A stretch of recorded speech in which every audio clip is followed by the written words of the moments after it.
police were behind his disappearance. The NBS confirmed that Kinyaja remains a person of interest in an ongoing investigation and urged him to present himself at the Directorate of Criminal Investigations headquarters to record a statement. While condemning what it termed a dangerous trend, the police warned against individuals allegedly faking abductions and feeding false information to authorities in a bid to incite public outrage and generate misleading narratives. Reaffirming its commitment to the Constitution, the police emphasized their dedication to operational independence, impartiality, and political neutrality in executing their mandate to maintain law and order. An autopsy report for the mask vendor Boniface Kariuki indicates that he died of a severe head injury after a police officer shot the left side of his head at close range during the Justice for Albert Ojwang protest in Nairobi. According to government pathologist Dr. Peter Ndegwa, who led the post-mortem exercise at the Kenyatta National Hospital Funeral Home, Kariuki's brain was extensively damaged. We have come up with a conclusion that the cause of death was severe head injuries due to a single gunshot. The brain is quite stabbed, and the chances of survival are very, very, very minimal. The operation which had been done, I think, to remove the bullet particles, they did, but some of them there were still some particles in the brain. According to Kariuki's family, 2 surgeries led to the removal of some bullet fragments, and they were therefore not expecting yesterday's exercise to unearth more foreign materials from their kin's brain. He is the family spokesperson, Emily Wanjira.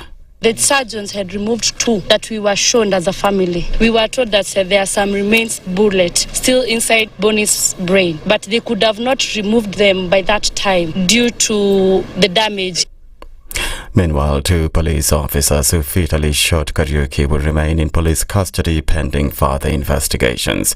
Constable Clincy Barasa and Duncan Kiprono will are being held at Capitol Hill Police Station until Monday, when they'll appear in court. Boniface Kariuki will be laid to rest on Friday next week.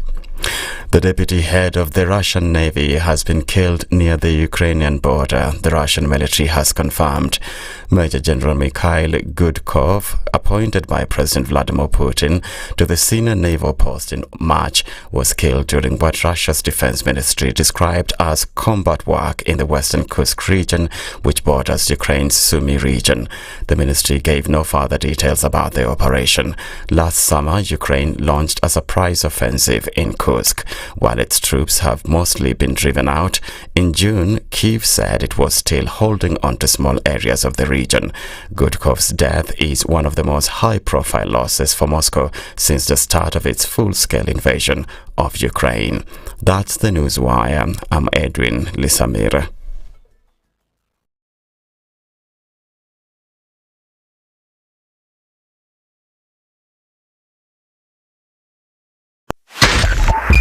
.5 Spice FM, Kisumu. The following takes place from 6 a.m. to 10 a.m. every weekday on Spice FM. Good morning, and I love your show. Thank you. Having come from a Kikuyu radio background, I migrated to Spice because of the content. I was born in a slum, but somehow I got a break in life. So sometimes when you see the sweating coming out because of the passion and whatever it is, behind the noise, there are people. And we share the same umbilical cord. It shouldn't be like that. I am so disappointed.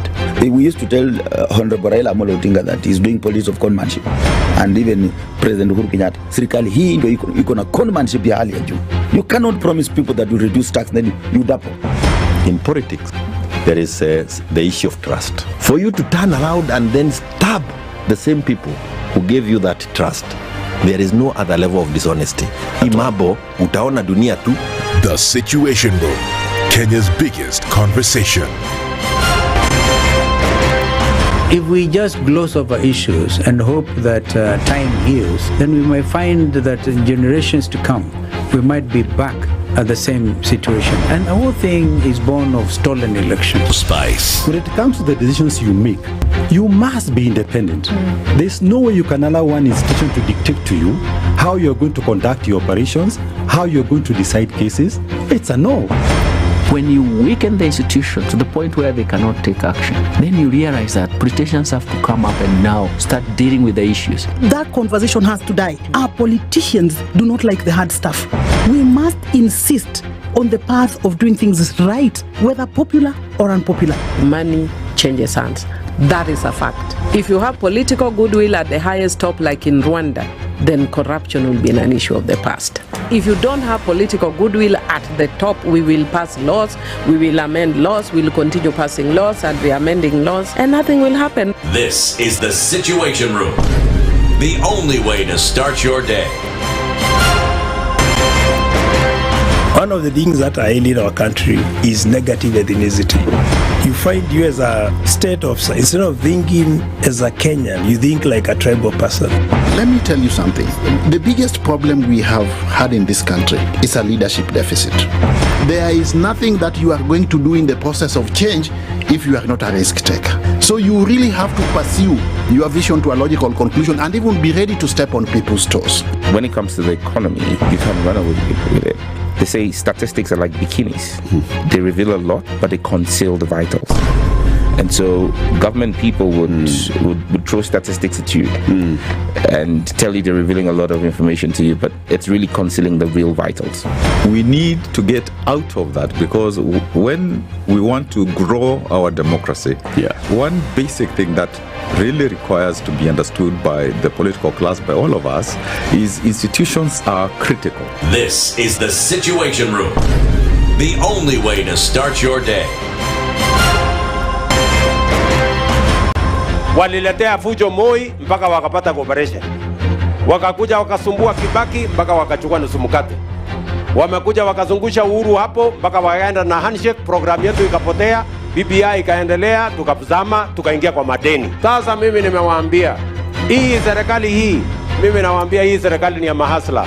Hakuna nusu mkate, hakuna handshake, hakuna hiyo borojo. Jana nimeona wale wazee tulishinda. Ati hiyo mzee akisema ati he'll not be coerced or intimidated to joining our government. Wewe mzee sikia. We have no business within our government. Hatuna haja na hatugojei wewe. We are not looking for you and we have no time. Stop saying that people can force you to come to this government. Forget about being forced or coerced. We are not interested because sisi tuko na kazi ya kufanya. Kama kuna mtu ako na namba ya William Ruto, arekodi hii video mtumie. Maisha yangu tangu nizaliwe sijawahi kuona mtu muongo, mfisadi, baradhuli, dhamdhabina kama William Samoei Ruto. Mimi Hassan Joho nikitaka kuongea, mimi I don't even dream of engaging with them. Ati huyu akitaka aje aongee sio na mimi niongee na Ruto nini? Mimi nikamtafute atanipa nini? Wilbaro. I wonder. Nilipeleka Wilbaro mimi la kimtaani la kucheza nalo zamani. We have a choice to reject over 60% of these names or give President Ruto his skunk. Apart from a few individuals who are not even more than 8, the rest are incompetent, unqualified, have integrity issues, are people who cannot deliver this country from where it is to the next level that we want the country to move in. A few moments later. Now forwarded the name of John Mbadi Ngongo to the Ministry of National Treasury and Economic Planning. The Honorable Hassan Ali Joho, Ministry of Mining, Blue Economy and Maritime Affairs. The Situation Room, Kenya's biggest conversation. Traffic.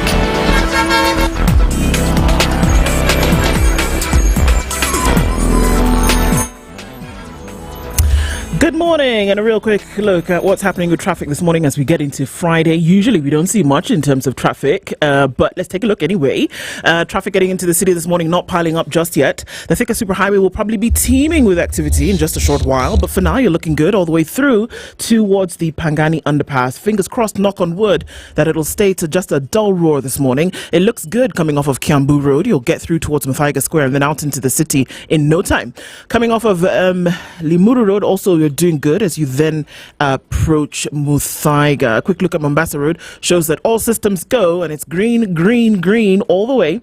So we're going to keep an eye on all of this and try to keep things moving. Gong Road not looking bad. We're likely to see some traffic start to pile just on Magadi Road and then spilling over towards Langata Road. Jago Road then getting out towards Landis also looks pretty good. And we're seeing just a little bit of traffic starting to form on Outer Ring, some parts here and there. But for the most part of it, Friday looks off good to get off to a good start. That's what I was trying to say. I guess the traffic is in my mouth. We'll keep things moving. We'll talk SpiceFM. KE on X hashtag the Situation Room. Mature, intelligent talk every morning. Spice up yourself.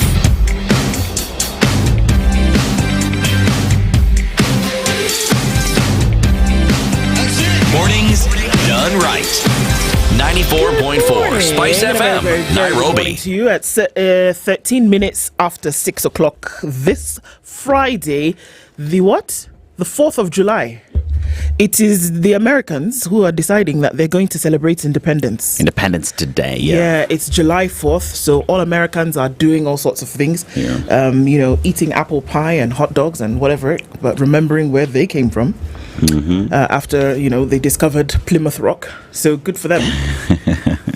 But here we are on this side of the pond and into a new morning. Hi, Dennis. Good morning. How are you? Niko salama kabisa. Mm-hmm. Getting into Friday. If there's anyone that is happy that it is Friday, it is one Dennis Aseto. Yes.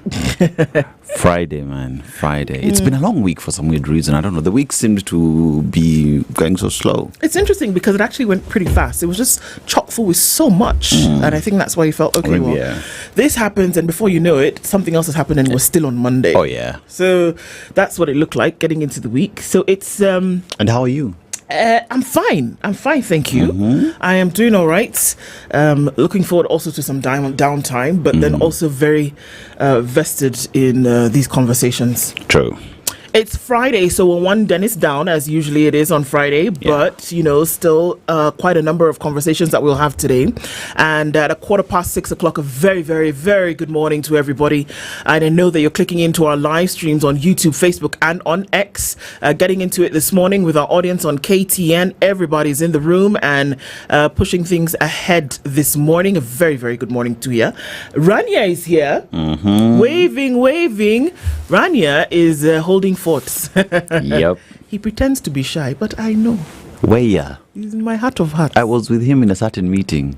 Shyness. Let's call it off the window. Let's call it a meeting. A meeting. For the purposes of this discussion. Yes, it is a meeting. Okay. That shyness. You just see it in MCR. Okay. That's a conversation for another time. Probably we shall visit that. Yeah. So folks who hold down fort, thank you so much for always doing that, of course, in the back rooms, and thank you for just making sure that things always come together. We're very, very happy to do that. Faith Selfa is in the back room as well, putting stuff all over digital. So very, very good morning and thank you guys again. I'm telling you, there's some pint-sized women that just Selfa was in Nakuru just the other day. Selfa was in Nakuru? Yeah. What doing? She should tell us. But I know she left Nairobi at around 3 p.m. and she was back at around 10, 11. So, Selfa, what were you doing in Nakuru? As in yesterday? Not yesterday. I think it was on Tuesday or Wednesday. Why you have this all this information? The internet never forgets, and Aseto happens to be there. Ooh.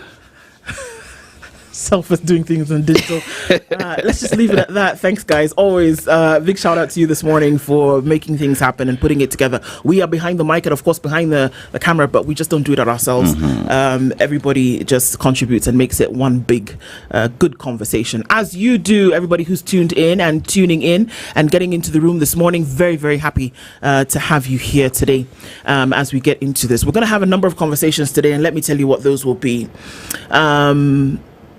There are very many diseases that affect children. It's a Healthy Friday conversation that we will be having with our good friends from UNICEF.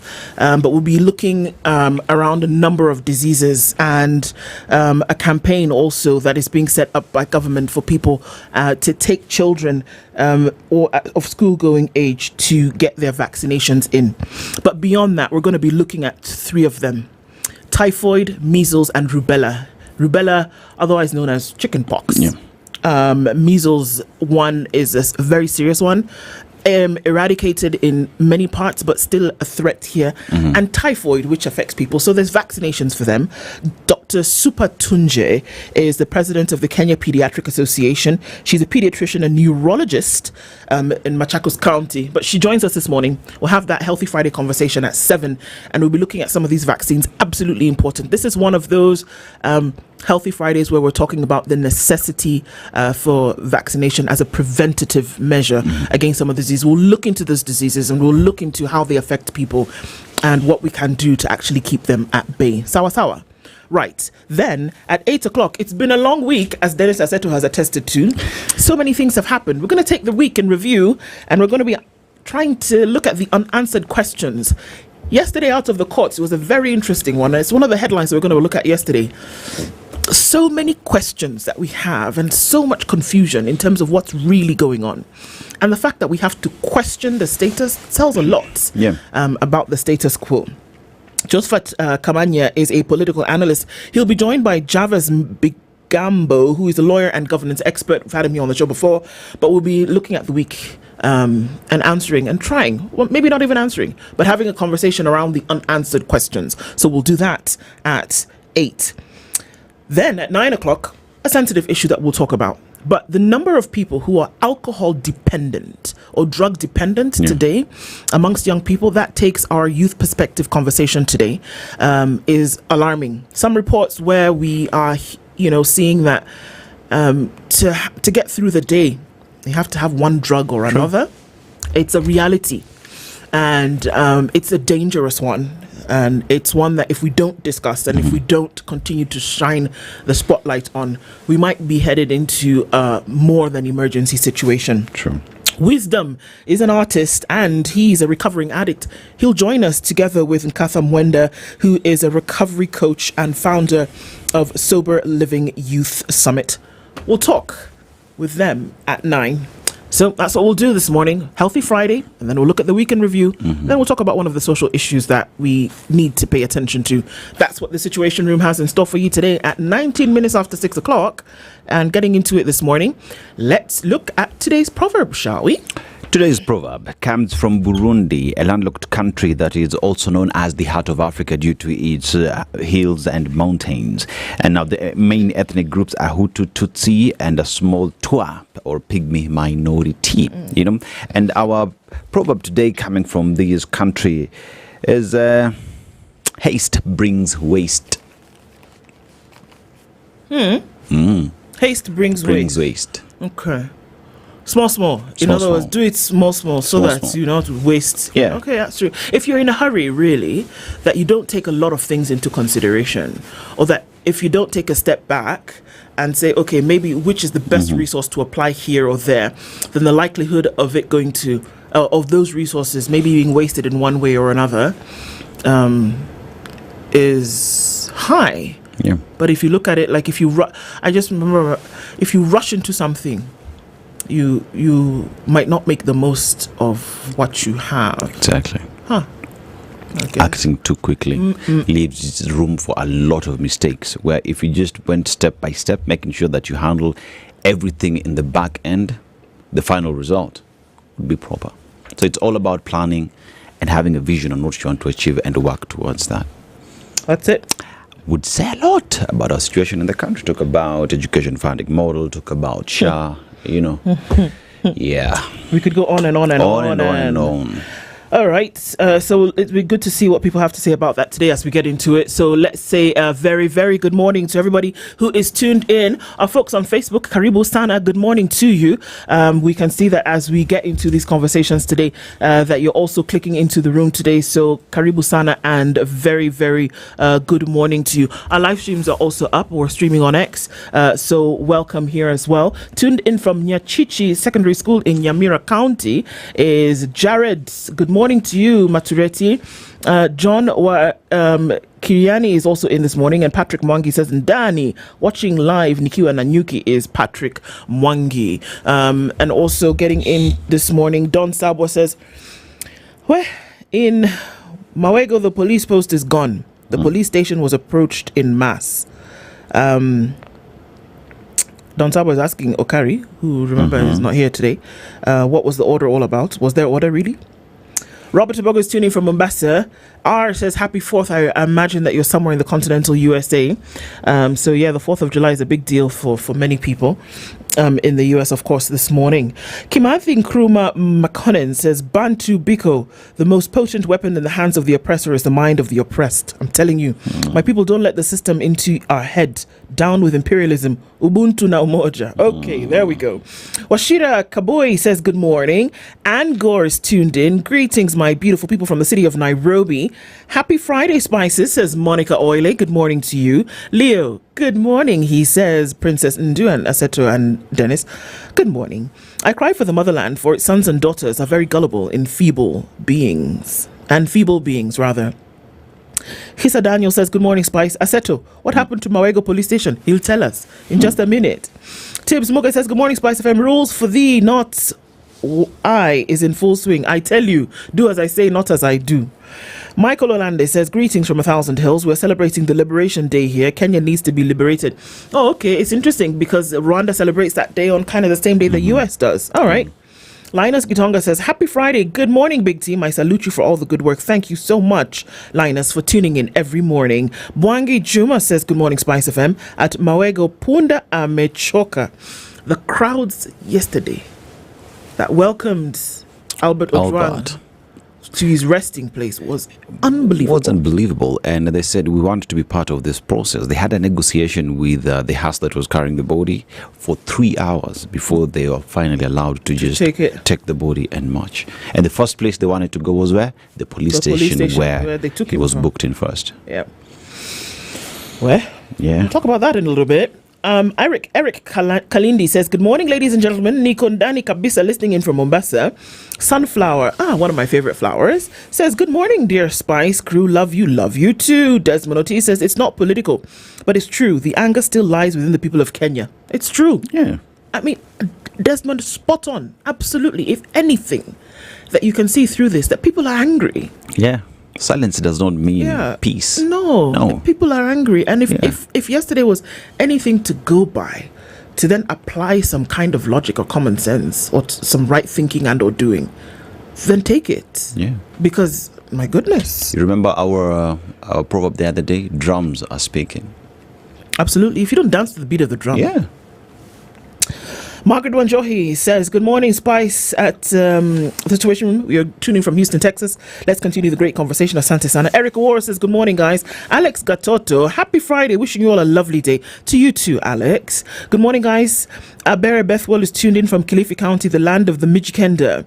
Ndu, it baffles that a church can cost 1.2 billion while a tumor cannot be catered for by Shah. I am crying for my country. Omo, I'm telling you. Yeah, you're wondering which church that is? Well, a 1.2 billion shilling church is being built in State House, or has been built, or is on the way to being built, something like that. I just saw some designs and whatnot, so I think it's in the pipeline. It's in the pipeline. Yeah. Yeah, it's not a lie. The capacity was 8,000.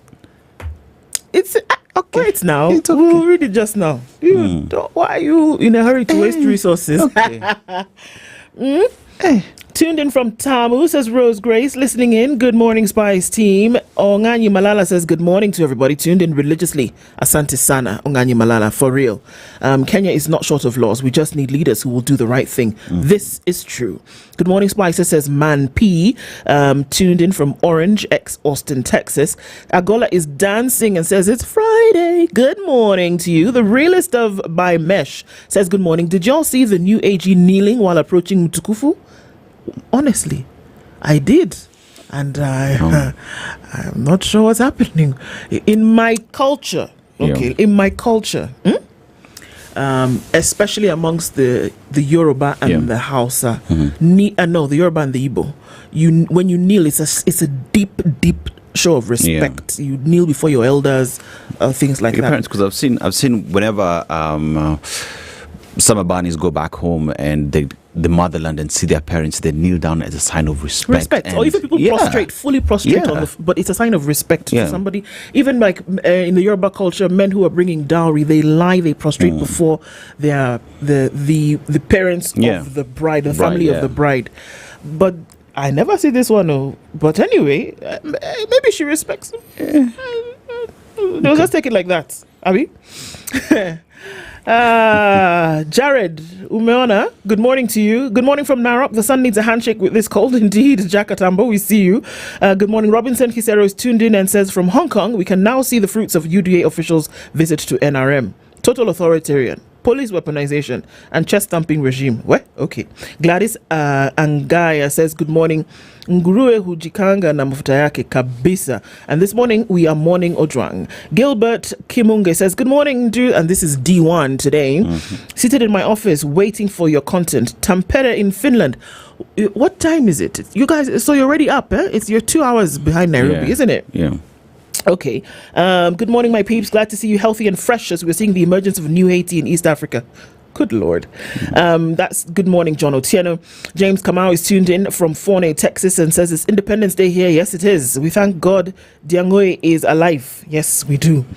Atieno tuned in this morning, says, happy Friday. Go ahead and make my day, as you always do. Thank you for giving us the permission to do so. We'll do our best. Thanks to those in the background, too. Absolutely. Kwama says, good morning. Top of the morning. Top of the morning too, yeah? Munene and Jeru says, good morning, Team Spice. Another day to solve the Djangui puzzle. It's a puzzle, I'm telling you. No retreat, no surrender. Watching live from Sydney. Rarami says, good morning. You didn't do the school uniform thing? Oh, my word. We were supposed to dress in school uniform. Yeah. Raniar, you will remind us next week on Wednesday. Something like that. We promise we will do it. Nyakundi says good morning. Spice Cousins, good morning to you. Beatrice Omanwa says good morning from Dallas. And Brayo Karanja says good morning, guys. Tuned in from Riyadh. And we are saying one term siku zote through Kashago can never be an option. Okay, people have their... Odis Fred says good morning, listening to you from Awasi. Thank you so much for the objectivity in your broadcast. Thank you for being here every morning to help us sensitize Kenyans. Asante Sana. Young Jedi, good morning, lady and gent. Good morning, young Jedi. Asanteni Sana kwa kazi sambamba. Ndusema sambamba. Sambamba. Should I say it again? Sambamba. Hey, just give it a deep voice, eh? Sambamba. I can even whisper. Sambamba. Yeah. Okay. Mtuflani. Good morning, Mtuflani. How are you? Good to have you in the room. Of course, as usual. Misha says good morning from Estonia. Good morning to you. Dr. Editatu is here and says, we thank God Djangui is alive. Don't believe the state propaganda. Okay. He's part of our To See Why Forget team. Okay. Visits bereaved families. All right, let's see what happens with this. Georgia Koth, good morning to you and everybody. Mawega police station was burned down because the police forgot to order to shoot anybody approaching the station. Oh, they forgot. Okay. Isaiah, we see you. Good morning. Tuned in. Isaac Dorito from Luxembourg. Good morning, Spice FM. People should not judge Djangui now that he has been subdued and tortured. Even the haircut of his Afro hairstyles is a proof. Oh, okay. Frieda Voigt, tuning from Germany. Luther King Jr. also here this morning and is giving us love from Djibouti. Ntimim Tower says good morning. Always on point. You inspire me and proof our thinking. Thank you so much. Thank God it's Friday, says Keith. Amos Oriongo says good morning from Ogembo in Kisi. And Ntimi says you provoke our thinking. Young Jedi sugar check. Sugar nil. 1 sugar 0 Ndu 1. We go with that. Ndu 5? No, today's just every day is 1. Every day is 1. Adding. No, 5 days 5. Oh, okay. No, but today I had 1 day of sugar, so we can't. Okay. So we fall off the wagon, you know. Thank you so much for checking in, young Jedi. The sisters, good morning. End of the week full of puzzles. I know. Baraka Sana, my prince. Good morning. Good morning to you. Who shaved Ndangui with a slasher? Good question. Homeland Africa is tuned in, and Adala Calvin says good morning from Seoul in South Korea. Okay, guys. Good morning, everybody. Karibuni Sana. Try to say hello to everybody. Folks going to say, why do you have to greet everybody? We do, because we can't have this conversation without you. So thank you always. And even for those who listen, watch on their way to work, getting in on doing so many things, but listening and part of the discourse, we thank you too. The silent listeners who never say a word, but hear and learn and are listening into what we try to have in terms of objective conversation. We honor you and we thank you for always being here with us. In the Situation Room, it's Kenya's biggest conversation. At this point, let's look into the headlines, shall we? Well, Kenya's bold newspaper, The Standard. That's the picture on the Standard this morning. Djangui puzzle. And that's the big headline. Snatched or in hiding? Who's fooling whom? Software engineer Njambi reappeared in court after 12 days, masked, shaken and silent, triggering relief, outrage and more questions than answers. Presented before Justice Chacha Mwita, Njambi revealed fears for his life and signs of trauma as DCI boss Mohammed Amin under court summons protested his innocence. Lawyers demanded answers on growing cases of enforced disappearances, with the judge barring Njambi's arrest and ordering a pause but not closure. The mystery deepens. Look into that story. And the story also that's carried on the bottom of those headlines: Homa Bay explodes over Ojwang. Tears turn to rage as slain teacher Albert Ojwang's body arrives in Kakoth village. Grief-stricken mourners hijacked the funeral, stormed the police station and torched it, chanting for justice and denouncing state brutality. We did see the crowds, we saw the burning of the station, and the public sentiment, though silent for now, is not shallow. MPs question state overreach in new media code of conduct. Good Lord. So what is it going to look like? There's a new media code of conduct, apparently. We are told. We will see what that looks like. Why karaoke couldn't survive the police bullet? There was an autopsy that was done. And the coroner told us about, just really, remember when Okari gave us that insight into what this kind of bullet does when it enters into flesh, is that it will then split into small fragments. And this is actually what the coroner said, that it actually split into 4 different parts. So there's no way this young man was going to survive. We'll look into the details of that. Questions swirl around blogger's mystery return amid DCI storm and DCI protest after Njangui's appearance. After Njambi appears in court. Through the pages there, of course, we're looking at Safaricom's half-term result. Nairobi gets lion's share of 415 billion shilling in new funds formula. So, of course, we see that revenue share is coming and Nairobi's getting the lion's share of that. Those are some of the stories making the headlines. Even as we look, yes, we did see the very, very sad story of Cotter's death yesterday. A Liverpool player died in an accident 2 weeks shy, 10 days shy of his wedding. Almost 29-year-old young man in the prime of his career, just having gotten married, and then died in a car crash in Spain. Liverpool is at a loss for his death, and the world of football is mourning after Jota dies in a car crash. It was a very, very sad story to read at the death of Diogo Jota, and I mean the world, I said, is mourning, and it was a very, very tragic one. But that's some of the headlines that we are seeing this morning. A little some more. Yeah, let's go to the Daily Nation, and we've talked about a church, and it's a church that would be owned by the people of Kenya and financed by the people of Kenya at a cost of 1.2 billion shillings at State House. Now, President William Ruto is quietly overseeing the construction of a massive church within the grounds of State House, Nairobi, in a move that raises questions on the constitutional separation between church and state. Nation has seen detailed architectural designs and drawings of the imposing structure that is expected to have a seating capacity of 8,000 and cost hundreds of millions of shillings. Praying Nation, salute. I have questions. Very many questions. Very many questions. Yeah, just where was blogger Njambi is the question everybody is asking. And opposition storms Raila base in scramble for 2027. And with this, yesterday we saw youth barricading the road to block the opposition from making inroads into Kisumu County. Why? No one knows. And SHA members forced to buy drugs out of pocket. Kidney patients at public hospitals across the country are enduring a painful paradox, paying twice for services. Still troubles within SHA. We talked about how one patient was told to go wait until the tumor grows so that she can get services. And we continue to other headlines that we have in the paper. We have Opposition team being blocked on entering Kisumu. ODM lawmakers demand action against Gachagua, and MPs default plans by state to curtail media freedom. We know right now there's a new code of operating that includes a delay in how we broadcast. Let's see how that will go. And postmortem, short mask vendor suffered severe brain damage. An activist challenges deputy police boss Lagat's exit and Tito's appointment. So it is a conversation that is ongoing in the paper. I think I will first go to Business Daily. So on the Business Daily, UN sounds the alarm on Kenya debt payments.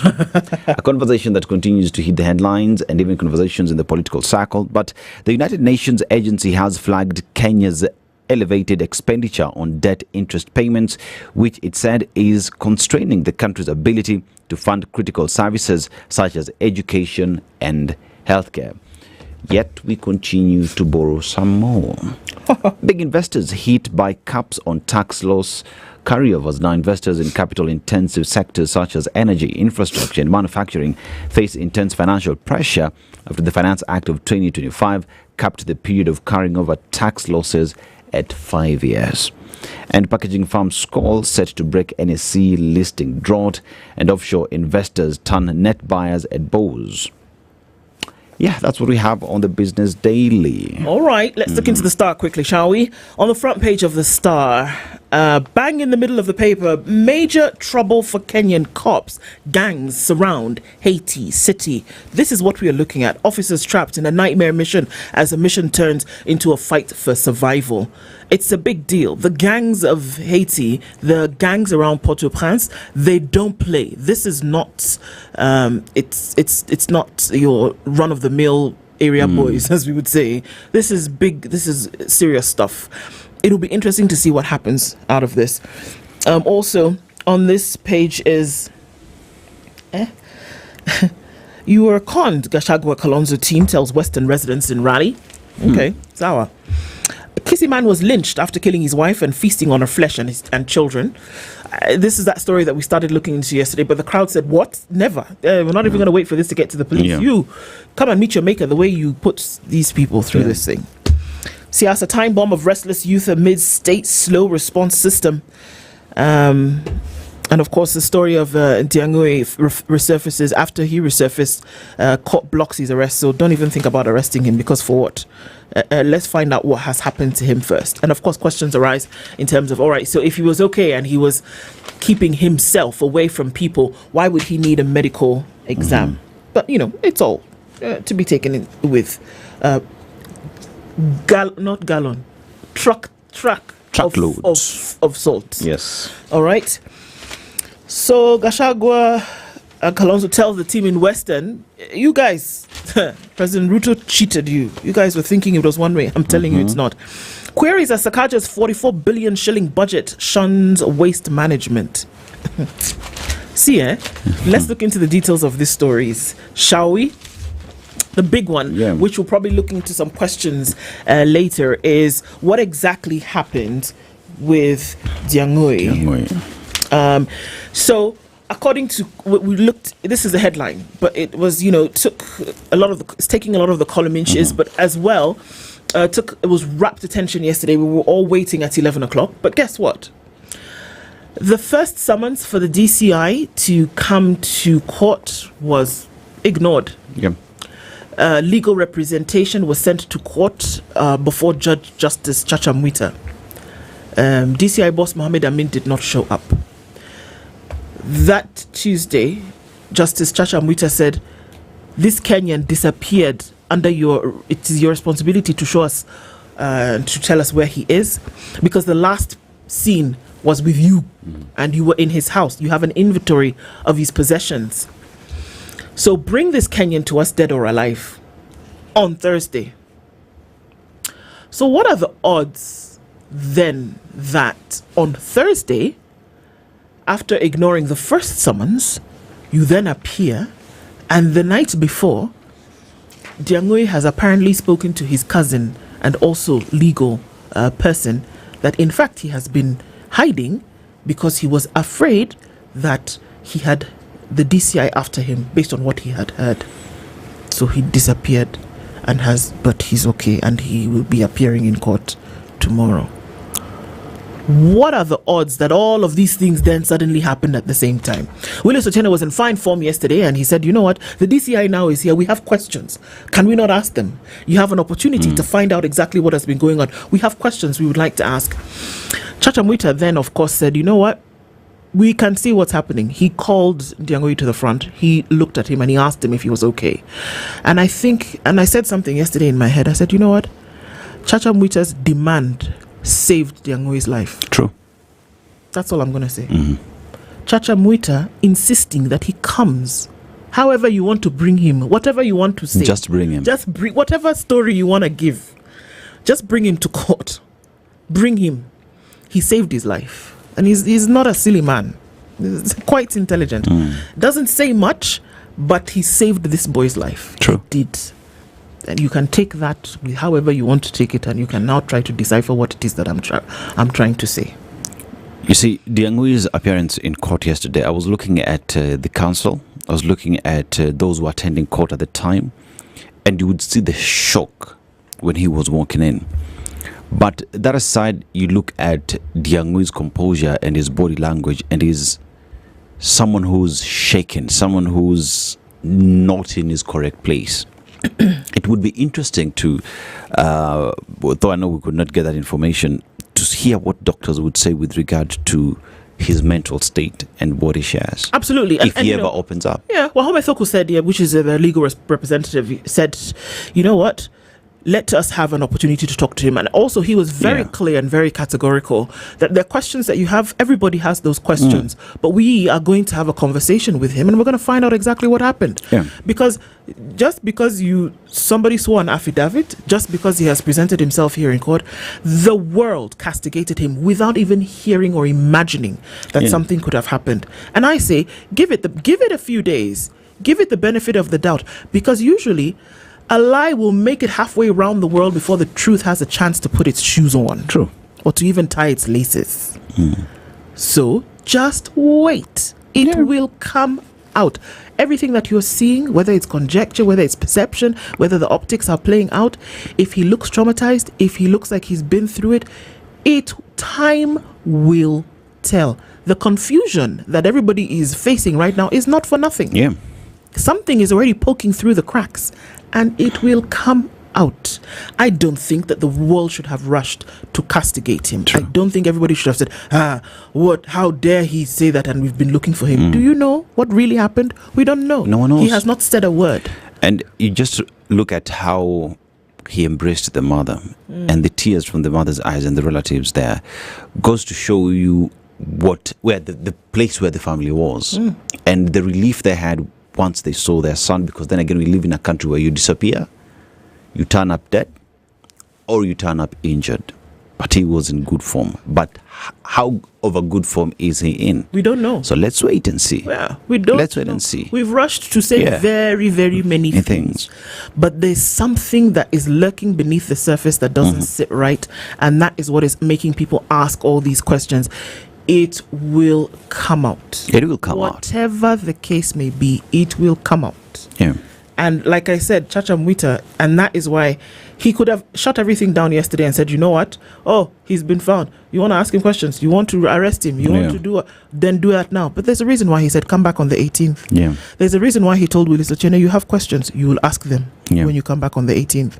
Martha Karua also stepped back, and she also, I think, is very intelligent because she said, you know what? We can read the room. So also we're going to pull back on this thing and allow. Let's wait. Let's wait and see. Because it's bizarre. Yeah. And anything that's bizarre on the face of it right now, there's an explanation that needs to be unraveled. You know, like Burundians are saying, haste brings waste. There you go. Take your time. Let's take our time. Let's not rush into castigating Djangui. No one knows. He's the only person who has this story. Someday, he will narrate his story. And Edwin, what you're saying is exactly what I'm saying. I am saying it is not as straight as it seems. Yeah. It is not. We cannot in this position say he kidnapped himself. Neither can we say somebody kidnapped him or abducted him. We can't say that because we do not know. True. And that is my point, Edwin. We do not know. So we wait and see. All right. Let's look into some other stories because it's gonna some of this is going to be discussed as we do at 8 o'clock. Yeah. So let's talk about this church. Yes. This church that the people of Kenya will have to pay for. Now, President William Ruto is quietly overseeing construction of a massive church within the grounds of State House, Nairobi, in a move that raises questions about the constitutional separation between church and state. Now, the nation has seen detailed architectural designs and drawings of the imposing structure, which is expected to have a seating capacity of 8,000 and cost an estimated 1.2 billion shillings. Please, 1.2 billion, put it down, right? 1.2. Yes. It is not clear if the cost will be met by the taxpayers. It is the government of Kenya, State House, government land. Who else to pay for it? Taxpayers. Now, what do you mean it is not clear? Okay, sorry. I'm sorry. Please. We are not clear. Okay. The cathedral-like building, designed by Scare Architects Limited, features twin crosses on the rooftop and tall and narrow, clerestory-style windows flanking the central edifice. The State House declined to respond to multiple queries regarding the ongoing project, which is already raising near the presidential helipads, as confirmed by recent satellite imagery. So there's actually a church being built in State House. Yeah. A church where people wait, sorry, let me ask you, who can we all attend this church? Like, can I leave? I don't go to Mavuno, I don't go to All Saints Cathedral. I now start going to State House. Yeah. Oh, so we can all go? It's government property. It's being built by taxpayers' money. It's ours. We can all go to the church. Yeah.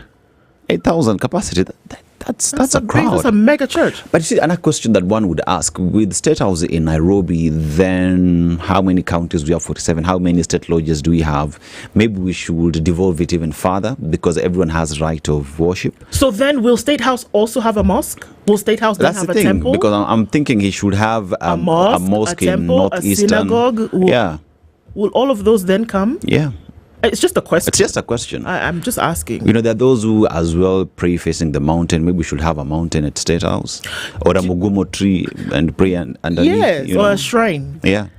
Because I'm wondering if there is to be the separation of religion and state. This is the marriage of it. Because then, has it ever happened? Has that ever been done anywhere? I don't know that there's a country where in the national residence, yeah. State residence, or in the State House itself, that there is any kind of religious setup. I'm just, again, asking. So, you know, and then if you look at the structure of churches in the country, so you find we have the Catholics, we have Anglican, we have Protestants, we have the evangelists and all that. So who exactly will be in charge of this? Which denomination is it? You know, when you're meeting religious leaders, because Muslims are so specific on where they pray, where the Qibla faces and all that. When you're meeting them, are you meeting them where exactly? I mean, you know? No, I really want to know if we can all go. By the way, yeah, because we've been told here that State House belongs to Kenya. It's our house. So this will also be our church. That's a good question. I'm also seeing one question. Mkwana is saying, so if State House is a protected area, they put an 8,000 capacity church in there, who's to attend it? How will they vet it? I want to go to this. I want to go. Yeah. Anyway, well, it'll be interesting to see. But this is funny because we hear this when it's already started. Have they broken ground, or they're just seeing the blueprint? According to the story. According to the story, there's actually a satellite image that is showing it's coming up. So, as in they've broken ground, they've started construction. Yeah. Amazing grace. Okay. So here is State House declined to respond to multiple queries regarding the ongoing project. Of course they did. Which is already rising near the presidential helipads, as confirmed by recent satellite imagery. Can we get that satellite imagery? Let me just see if we can find it. See if we can find it. While we look at this story of why karaoke couldn't survive the bullets. Okay. Boniface Karaoke, the 22-year-old hawker, shot in the head on the 25th of June. On the 17th of June in Nairobi, had little chance of survival. This was revealed after a post-mortem conducted on his body at the Kenyatta National Hospital Funeral Home. It was discovered during the 3-hour exercise that 4 fragments of a bullet were still lodged in his brain. So that's what happened. It hit and the bullet disseminated. So it fractured, essentially. Yeah. We reached a conclusion that the cause of death was severe head injuries due to a single gunshot, and his brain was disturbed, thus his chances of survival were minimal. This is according to pathologist Peter Ndegwa. During the exercise, we also found some bullet fragments in the brain that were not removed during the first operation. There were 4 and blackish rubber fragments. He, however, said it was not clear exactly when Karaoke died, between the time he was shot and the time he was succumbed at the ICU. So it's not clear for them when he died. He says there was a lot of bleeding around the brain. Ndegwa confirmed that the body also had minor bruises likely caused by the impact when falling after being shot. So if you were wondering what killed him, that is what killed him. In terms of when he died, not quite sure. May his soul rest in peace. And may the image of what this can do forever be emblazoned in our minds for us to then be able to make decisions about how we operate. Cannot continue. Yeah. As you continue to look for satellite image, MPs are now questioning the state overreach in new media code of conduct. A parliamentary committee is now questioning attempts by the state to muzzle the media under the new Code of Conduct for Media Practice 2025. During a session where MPs termed some sections of the Code of Conduct as contentious, they also took issue with ICT Cabinet Secretary William Kavogo under the shutting down of TV signals during the June 25th protests. This came as the House team insisted that there should be a well-defined legal basis for live coverage to provide a uniform standard for suspensions rather than abrupt ad hoc suspensions or decisions.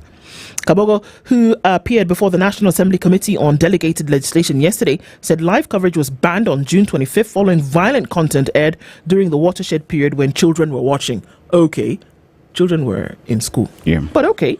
The CS made the remarks in a response to a query by Kaviani MP Robert Mbui, who questioned the rationale for the suspension. Mbui said, I am curious to know why the CS instructed for suspension of live streaming for the demos on the 25th. Mathare MP Anthony Oloch also called for clear guidance on live broadcasts to prevent arbitrary or selective implementation. That his statement, the ICT Cabinet Secretary, is what was met with, okay, that's fine, but give us a clear guideline so that you can't just come and shut things off at will. Yeah, so... You see, when you talk about media, it's pretty much a medium through which the citizenry get to know what is happening. If you look at the protection of media in the Constitution, is so clear. So at what point did the government or the cabinet secretary for ICT decide that this was not good, and under whose advice did he make that decision? Did security agencies approach him to say, this is not good for us? Or did he just wake up and say, you know what, I might as well just switch it off because, see, I'm the boss? Was it him or was it Mr. Mugonyi? When people, did they have a round tete-a-tete and say, okay, well, this doesn't look good, or let's frustrate this thing a little bit more? If you have a code of conduct, which has been agreed upon through public participation, then follow the code of conduct. There's also a law, just by the way, there's a constitution, and these things are carried within that constitution, so just follow the constitution. You can't just wake up one day and say, oh, this doesn't look good for us, let's turn it off. No.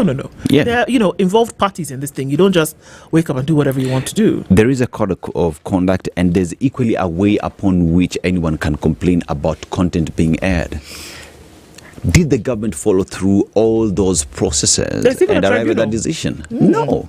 So at the end of the day, it is just, what, I'm the boss, I'm going to do what I can do, and there's nothing you do about it, Yeah. Share another story with us? Yeah, so we've been talking about Shah. all right? And you're paying twice. Pain of SHA members forced to buy medicine out of pocket. Why? Well, kidney patients at public hospitals across the country are enduring a painful paradox despite paying thousands of shillings monthly to the Social Health Authority and government assurances that medicines are fully covered. They are still forced to dig into their pockets for essential drugs. Now, the reality on the ground starkly contradicts recent promises by President William Ruto and Health Cabinet Secretary Eden Duale that medications are readily available under the Social Health Insurance Fund SHIF scheme. Now, just 2 months ago, President Ruto assured Kenyans that essential medicines would be available in hospitals at county level, citing the revamped Kenya Medical Supplies Agency as the solution. President's promise, good. Kwa ground mambo ni different. Kabisa. Now, on Monday, Health CS Duale reinforced this message, telling journalists that any Kenyan who has paid SHA contributions can access drugs at any hospital. He urged those asked to pay out of pocket to report such incidents through the ministry's hotline.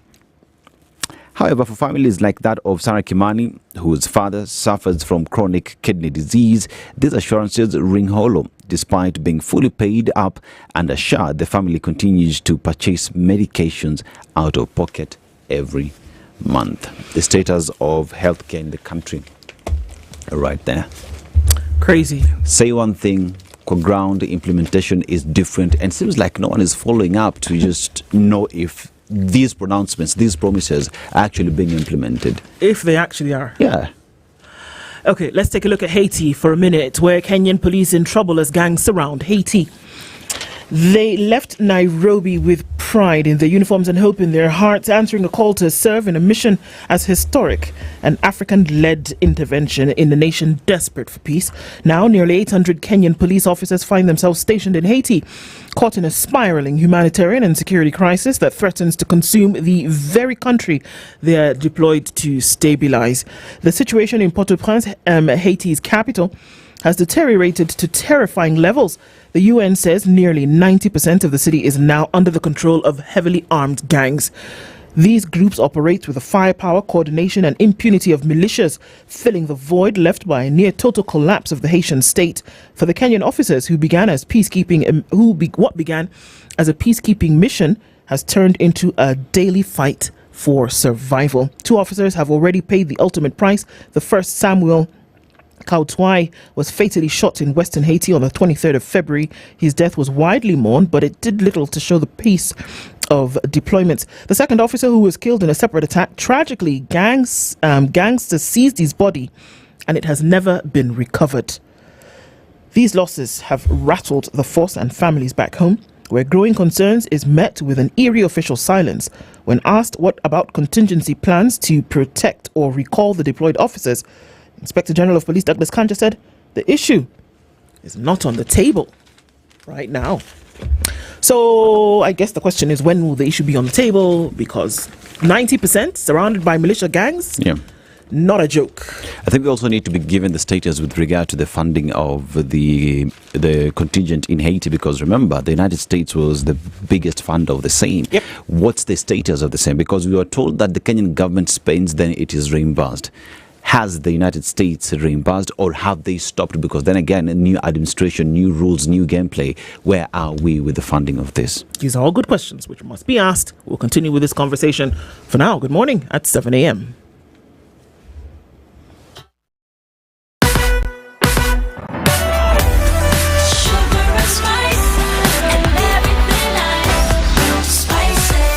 Spice up your life.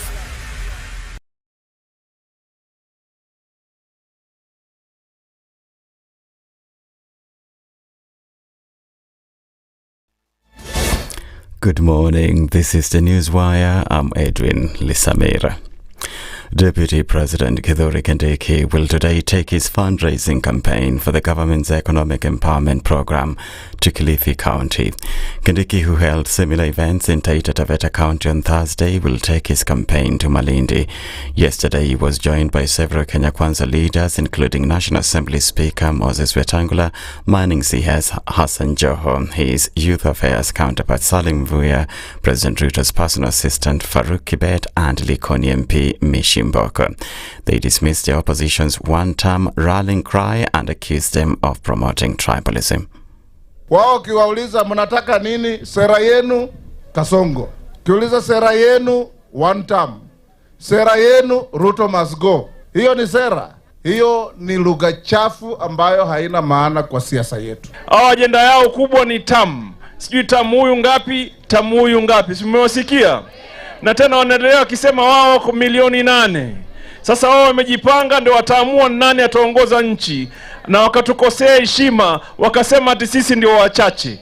Nataka niwaambie sisi kweli ni wachache, lakini safari hii kura zetu za watu wachache zitahesabika, my friend. Wa Munyoro, tumechoka na siasa zako za kuleta vita Kenya. We want peace, tranquility and development. Kindiki and his allies strongly defended his donations in the wake of claims that he's bribing voters ahead of the 2027 general election. Tuko hapa leo kusupport akina mama, kusupport mama mboga, kusupport wanabiashara huku mashinani wadogo. Tumefanya makosa? Na saa hii tumekuja hapa support kwa hii akina mama. Hakuna campaign, hakuna uchaguzi. Lakini viongozi wengi wanangojea siku ya uchaguzi, siku ya kampeni, ndio wanakumbuka kuna mama mboga. Eti saa hizi wametolewa kwa nafasi ya naibu wa rais, hawana pesa, ni makaribandike kama kina Bwire, eti ndio wanatuita sisi ni cousin. Kwani hakujua sisi ni cousin wakati alikuwa na pesa? Wakati alikuwa naibu wa rais hakujua ni cousin? Sisi hatutaki makazini ambao wamekaa wamelemewa ndio wanakuja kwetu. Slain blogger and teacher Albert Ojwang, who was murdered while in police custody last month, will be laid to rest today at his father's homestead in Kwakwanyo village, Homa Bay County. There was drama in Mawengo on Thursday as Ojwang's body was ferried home as angry mourners stormed Mawengo police station with his body. The mourners forcefully removed Ojwang's coffin from the limousine carrying the body and marched to the police station. 6 police officers who were at the station fled as the protesting mob approached and set buildings on fire before proceeding to Ojwang's home.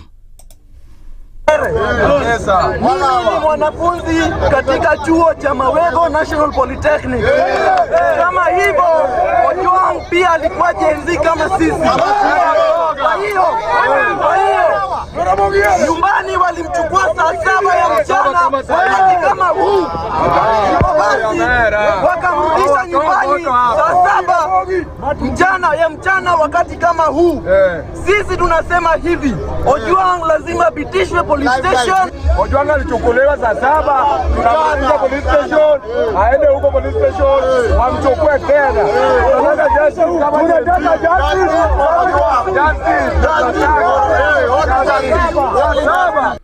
Ojwang was temporarily detained at the Mawengo police station before he was transferred to Central Police Station in Nairobi, where he was killed.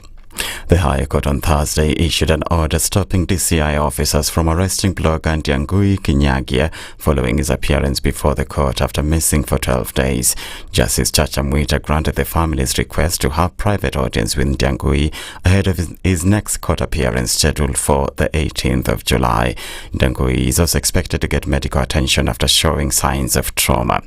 Njambi is accused of publishing inflammatory material in his X account in his efforts to mobilize demonstrators for the June 25th commemorative protest. Ethiopia says it has completed building a mega dam on the Blue Nile that has long been a source of tension with Egypt and Sudan. Launched in 2011 with a $4 billion budget, the dam is Africa's biggest hydroelectric plant and a major source of pride for Ethiopians. Ethiopia sees the dam as vital to meeting its energy needs, but Egypt and Sudan see it as threatening their water supply from the Nile. In a statement announcing the completion of the project, Prime Minister Abiy Ahmed sought to reassure his neighbors, saying the Renaissance Dam is not a threat but a shared opportunity. That's the News Wire. I'm Edwin Lisamira.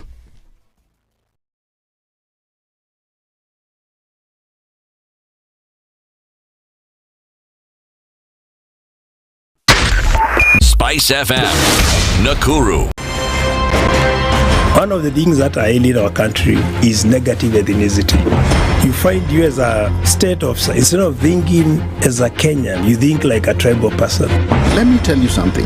The biggest problem we have had in this country is a leadership deficit.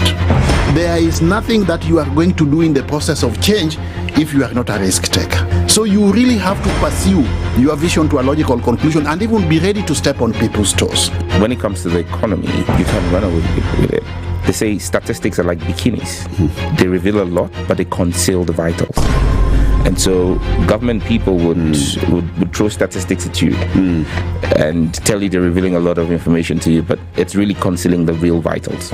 We need to get out of that, because when we want to grow our democracy, one basic thing that really requires to be understood by the political class, by all of us, is institutions are critical. This is the Situation Room, the only way to start your day. Traffic.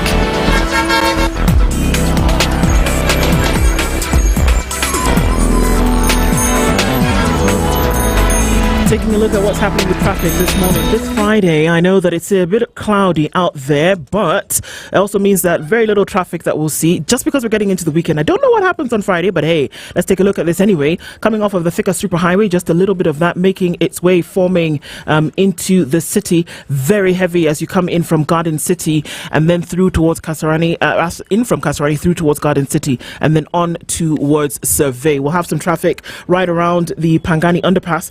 A little traffic on Kiambu Road, but nothing to worry about, not just yet. Some traffic also starting to build on Uhuru Highway, taking us through towards the city. Southern Bypass looks good, and Ngong Road is starting to build up. There is some activity on Wayaki Way, and it's slowing down as you get then towards the city as well. All right, we're also seeing some traffic on Kangunda Road. It's busy coming in from Jiru through towards Outer Ring, and also on the Eastern Bypass, traffic starting to form as you then get through towards North Airport Road. Keep an eye on everything. Keep it moving this morning. SpiceFM, KEONX, hashtag the Situation Room.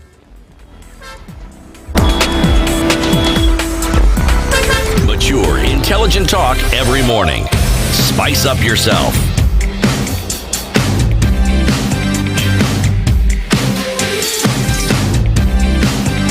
Mornings done right. 94.4. Very good morning to you, and it is now coming in to 8 minutes after 7 o'clock. This is the Situation Room. It's Kenya's biggest conversation, and even as we continue conversations for this morning, Karibu Sana, our live streams on YouTube, Facebook, and on X, we're getting in with our audience on KTN as well this Friday morning. We're getting into a healthy Friday conversation, and it's only apt that even as we do that, I tell you that every child deserves a healthy start in life. But there are threats like typhoid, measles, rubella. We're going to hear about some of those this morning. They'll endanger our communities, and they still do. Typhoid is a serious illness. It's spread through contaminated food, water, causing high fever, stomach pain, and fatigue. Now, when you look at measles, it's highly contagious and can lead to severe complications, especially in young children, from fever to persistent cough and red eyes and body rash. But the good news is these diseases are preventable. So, from the 5th of July to the 14th of July this year, the Ministry of Health will roll out a nationwide vaccination campaign. And so children between the ages of 9 months and 14 years will receive what is called the typhoid conjugate vaccine. Now, this, for those aged between the ages of 9 and 5, they'll also get the measles rubella vaccine. Vaccines are safe, they're effective, and they're absolutely free. You'll find health workers at public health facilities, schools, markets, and places of worship across the country. So let's protect the future, one child at a time. Visit your nearest vaccination center today. This message is brought to you by the Ministry of Health, UNICEF, the World Health Organization, and development partners right here on Spice FM. And even as we get into a conversation, our guest is seated in the hot seat this morning. Dr. Supatunje is the president of the Kenya Pediatric Association. She's a pediatrician and neurologist in Machakos County. Daktari, good morning. Good morning. How are you? I'm very well, thank you. Karibu sana. Asante. Good to have you here. A Healthy Friday conversation looks at some things that maybe sometimes we don't know enough about or we don't get enough information about. So it's good to remind us about some of those things. I'm very glad that you can do this with us this morning. We're going to welcome you to the Situation Room this morning with a proverb. Dennis will tell you where the proverb is. We'd like to get your interpretation of the same. Mm-hmm. And we are in a country who got its independence in 1962 from the Belgians. They have a majority of its population at two ethnic communities, the Hutus and the Tutsis. The capital is Gitega. You know the country? The capital is? Gitega, formerly Bujumbura. Bujumbura. Yes. That's Burundi. Burundi, yes. So today we're in Burundi. And the proverb from Burundi is, haste brings waste. How would you interpret that? Haste brings waste. Haste brings waste. So it's if I was to interpret that as anything that is done in a hurry may not achieve its purpose. So that means if you do anything in haste, it's not going to achieve what it's supposed to do. I think that would be my quick translation. Yeah. Not very good in Proverbs. Well, it's okay because your opinion is what matters here. Yes. Yeah. Anything that you step into really quickly then will essentially, without you looking into what it could be or mean. Within time, then could bring about waste later. Okay, so those are some of the things that we look at. Then we're going to get into a field where we know that you're good at, and so it's not going to be too much of an issue from here on out. So just a little bit of uncomfortability, and then we get into it proper. So obviously, we are looking at our Healthy Friday conversation today looks at 3 diseases. It also looks at their vaccinations. We're probably going to look at the importance of them as we go along. And we're looking at 3 big ones, and we want to get into that a little bit. Measles, rubella, typhoid. Can you give us an overview, first of all, of these 3 and tell us what are we looking at in terms of severity, footprint around the country, especially for one of those, measles, where in other parts of the world, this disease has been completely eradicated. So maybe you can start off with you. So let me start with measles. So measles is a viral infection. Mostly affects children. And some of the symptoms, as you had mentioned, include a fever. And then you find a baby develops a rash after the onset of the fever. They also have eye changes, so they appear to have red eyes. They may also have complications. They present sometimes with signs and symptoms of pneumonia.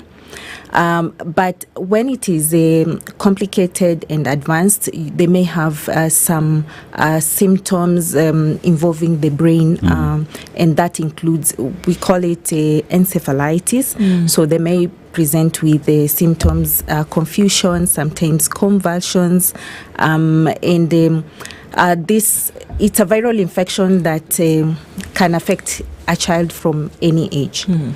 Then when we look at rubella, it's also, the other name is called German measles, and it's similar in terms of the presentation to measles. Oh, okay. So it's not chickenpox? It's not chickenpox. Okay. Chickenpox is a different viral infection. So rubella is also a viral infection. But the most important thing about rubella is that it may have some, if somebody is infected with rubella later on in life, especially for the females, they may have a problem, especially pregnant women who may expose their fetus to the infection. So if an adult, a pregnant woman, gets rubella, the baby may be at risk of birth defects, but the other thing is that it can cause pregnancy losses. Now, if the baby survives, we see some of the effects include heart defects, so they can actually have what we call holes in the heart. The other thing is that they may develop deafness. They may also present with eye changes. There's something we call cataract, so we may see that, and so it's a deadly disease. So if it doesn't cause death, then it causes the defects, malformations, and sometimes it's fetal losses. While typhoid is a bacterial infection, so it's mostly transmitted contamination through food, water sources, and sometimes it's just our sources in terms of drinking water, cooking water. And this typhoid will cause a systemic disease. That's what I may simplify it that way. And the symptoms are similar to other infections. So it will cause fever, general fatigue, you'll have a headache, sometimes abdominal discomfort. Other times you may have either constipation or diarrhea. So when you look at those symptoms, they may look like any other infection. And so it can be sometimes difficult to make a diagnosis because it can present and look like it's malaria infection. Oh, right. Yeah, but Dr. As we have this discussion, there is also the aspect of with all these diseases and how they look like, they are detrimental to the healthcare of children. But then again, the things that can be avoided, right? Absolutely. So we can avoid these infections. Why? Because the first thing that we promote in child health is hand hygiene. So clean and safe water to start with. So whatever water source that you have in your homestead, you make sure that it is clean, it is safe for you to drink and also to cook with. That is for a condition like typhoid. For measles, the transmission is through droplets. So it goes to hand hygiene. If somebody is having an illness like a flu-like symptoms, they need to make sure that they cover when they're coughing. They should be able to cover their mouths and also cover their nose when they're sneezing. So those are some of the preventive measures that we promote. And by just applying those measures, we significantly reduce the transmission of the diseases. Yeah. So you are a pediatrician. Yes. You're a neurologist as well. We want to then be able to... you talked about measles affecting the brain, yes. right? So obviously, neurology comes into play here. Yes. So you taking care of children at the medical in the medical space. Tell us, do we see that we are still seeing? First of all, how you got into this in the first place, and then tell us how we are still seeing the footprint of a disease like measles. Measles seems to have been around. I mean, when I was a child, there was measles. When my parents were children, there were measles. There's still measles till today. Yes, and that is because of some of the gaps that we have in vaccination coverage. I'll give an example. Just about 6 months ago, I came across one of my patients who had not received the measles vaccine. So this child happened to have traveled to a neighboring country, and while in that country, they developed the symptoms of measles. Now, he was treated, he was about 4 years old, he was treated for the acute illness, but then when coming back to the country, they started getting the complications, and they presented with symptoms of now what I call measles encephalitis. So he had this rigidity, he was a bit spastic, posturing, and with reduced level of consciousness. So measles is still there, especially those who are at risk as those who have not been vaccinated.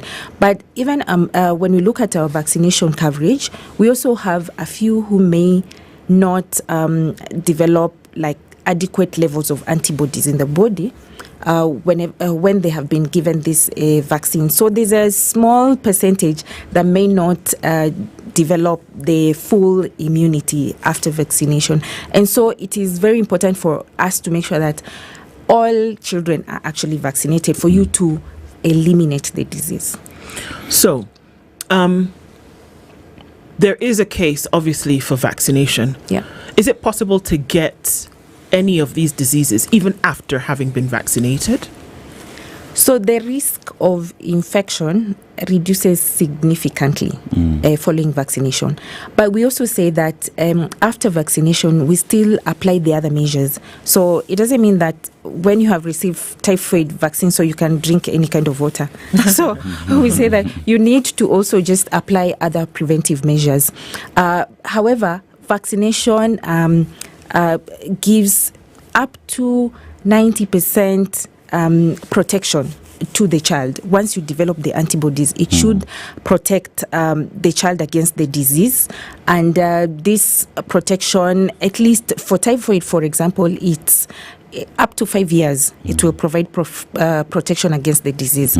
So yes, vaccination should prevent infection. But even as you talk about vaccination, because you said it reduces significantly, but a parent sitting somewhere is asking for me to just be sure, because there is that percentage that I'm not certain of. Yes. Can I take a second dose, or is it just a one dose fits all? So this is usually the scenario. And when we talk about vaccine protection against disease, it varies from disease to disease. One, there are some vaccines you get a single dose and that protects you fully for a long period of time. One good example, for example, is the yellow fever. We take it, and we used to get a booster after 10 years, but now it's been shown to give lifelong protection. So there are a number of them that you just need a single dose. However, there are some, for you to have a full immunity, you may need multiple doses. And in this case, typhoid is going to be given as a single dose. It should induce adequate immunity that will cover you at least for 5 years. For measles, we have been giving 2 doses, so one at 9 months and another one at 18 months. So that the second dose acts as a booster, so it induces more immune response in the body, so that ensures that you're fully protected. So how is it charted for medical professionals who decide, maybe this is obviously why you're here, for us to then understand the intervals at which you give these vaccines? Like, I remember that, you have your baby, and before you leave hospital, the BCG is done. And then they're gone. Then after that, 6 weeks, you get the first ones, like that. How do you decide? How do you know then at what interval? Like, for example, you talk about measles, rubella. You start at 9 months. Why? Why 9 months? Why not 6? Why not 3? And then the booster after 18. Why? So the scheduling of vaccines depends on the risk of exposure to the infection. So one, we know that breastfeeding offers protection to the newborn, and this is the baby is able to get antibodies that are protective from the mother. However, there are some diseases that the exposure, because of the burden of the disease in the community, the risk is higher in terms of exposure. And so something like BCG, tuberculosis, is in the community. So you want to make sure that you provide protection as soon as possible. Polio, the same. So when we schedule, it's based on what is the risk of exposure at what age. But also the other factor is the fact that a newborn compared to an older child, in terms of how their capacity to be able to induce immune response depends on the maturity of the immune system. And so if you give certain vaccines much earlier, they may not induce an immune response to the child. So there are vaccines, right? And it is being given because they are safe. But then we live in a community where everyone seems to be doubting everything. Then there is also the society that we live in, the religious beliefs that we belong in. So, vaccine, government. So what assurance are there for parents that these vaccines are safe? What are some of the safety measures that your profession, together with the government and other institutions, have put in place to just give that extra assurance that bring your child, they will be safe, and this is equally meant to just make their lives better?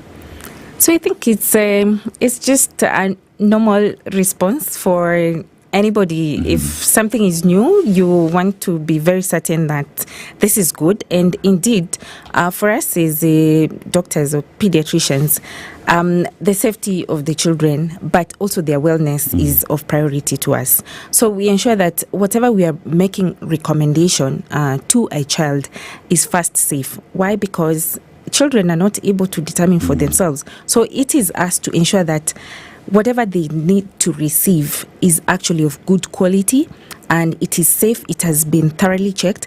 And vaccines, if I can just explain to the public, is one of those products or molecules that you can be sure that they undergo a very lengthy process when it comes to its production. So right from the beginning of getting to identify what kind of products will be required to be put into a vaccine. So there are quite a number of steps that are taken. So we can be certain that the production of that particular vaccines, by the time it is being given to the community or to the child, it is actually has undergone all the safety measures.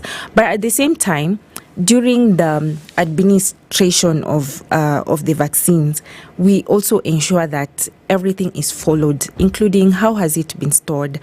Is it still in the same state as it's supposed to be until it reaches the child? Yeah. Are vaccines safe? And I ask that question knowing full well that you've already said that vaccines protect us from disease later, or at the very least reduces the severity of a disease should you actually contract it. But are vaccines safe? Because essentially what you're doing is that you're taking, and please stop me if I'm wrong because I'm a journalist, I'm not a doctor. If when you in a vaccine there is an element of the disease in that vaccine, so you're essentially injecting or you're introducing this disease and asking the body essentially to fight it. Are they safe in their makeup? And then do we see that there are harmful effects or side effects from the administration of these vaccinations? So right. So what you find in vaccines have different formulations. So we have what we call live attenuated. So live attenuated means it's not the actual virus or bacteria. Okay. So it has been formulated to mimic the actual microorganism. However, it is not the real microorganism. Okay. So in that case, it should be able to be recognized by the immune system that this looks like the virus, and so the body then will be able to induce an immune response. Okay. But then on the other hand, just because it mimics the actual organism, then we get to experience now what we call some of the side effects. Okay. So but those side effects, some of them, what we detect as side effects is actually part of the immune response reaction.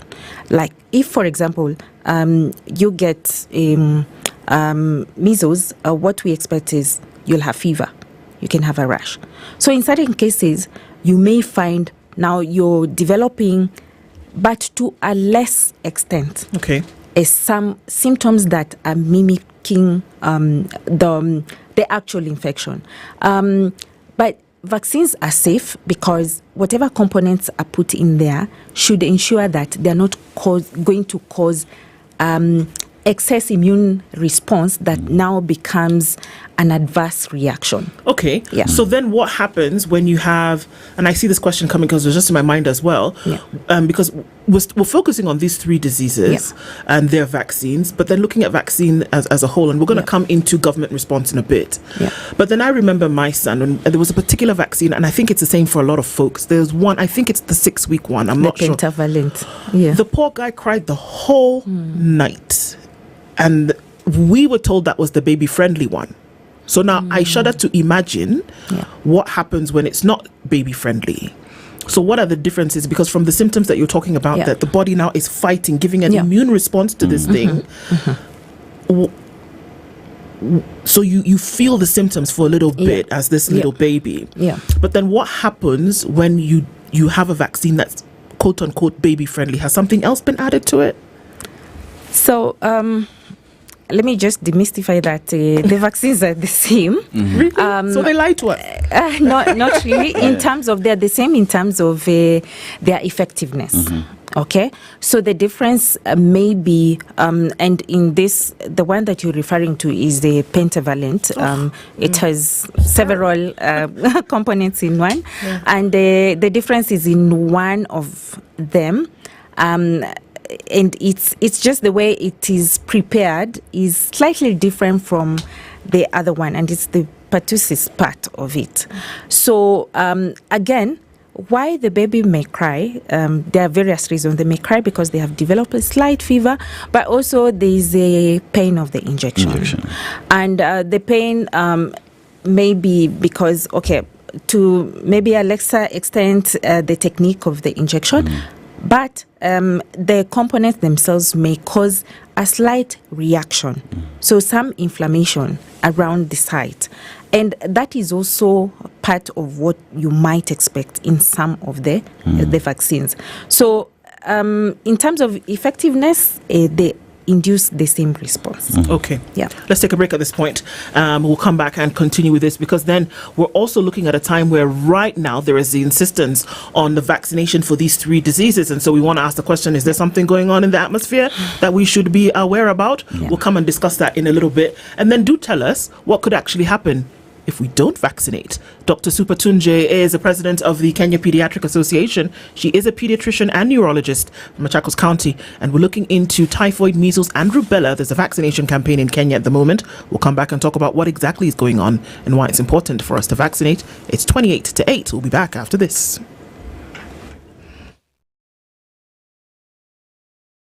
This is the Situation Room, the only way to start your day.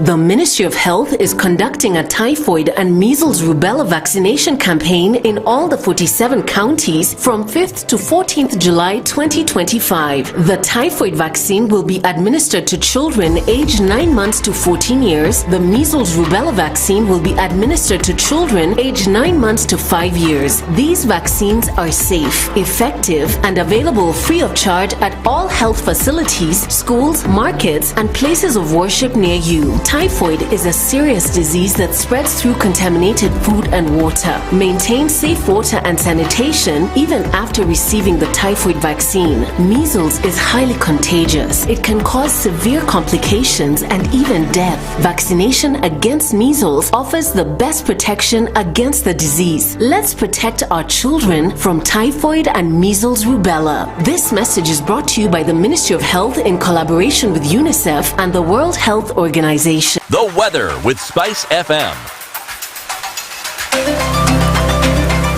Cloudy conditions in Nairobi this morning at 14, and it's 13, and partly sunny in Nakuru. Sunny at 14 into Nyeri, while Eldoret is sunny at 14. 22 and sunny conditions in Mombasa, while at 25 Malindi is cloudy. It's 19 and sunny in Kisumu, and 14 and partly sunny in Kakamega. The clouds are up in Kampala at 20, while at 22 Dar es Salaam is sunny, 5 degrees and partly cloudy into Johannesburg, while at 25 Mogadishu is sunny. Addis Ababa raining ever so lightly at 14, and light rain showers also in Lagos at 25. It's cloudy at 22 into Kinshasa, and Beijing on a Friday afternoon is sunny at 32. It's 12 degrees and partly sunny in Paris, while London is cloudy at 15. New York is mostly clear at 22. Sugar and spice and everything nice. Spice FM. Spice up your life. Traffic.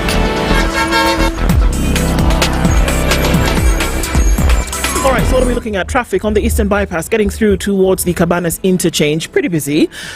Through towards North Airport Road, but manageable. Traffic is coming off of Outer Ring around that loop.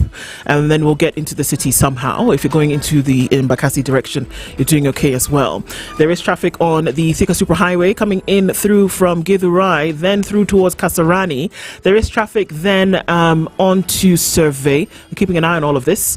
Also, traffic that's coming off of Limuru Road is not too bad at this point. point. It's busy coming out of Westlands and Wagari Mathai as you then go through towards Chiromo, out towards Ojiji Road, and then inbound, coming in on the A104, you'll find pockets of traffic here and there, but all doable for now. Lower Kabete through towards Spring Valley, some traffic here. And let's take a quick look at Langata Road, which is looking A-okay, at least for now. Let's see what happens. We're stepping into traffic hour. It's not likely to be too crazy a Friday, but we're here for it just in case. SpiceFM KE on X, hashtag the Situation Room.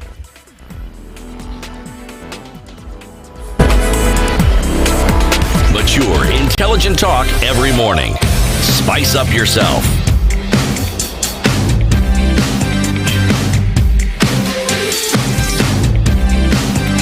Mornings done right.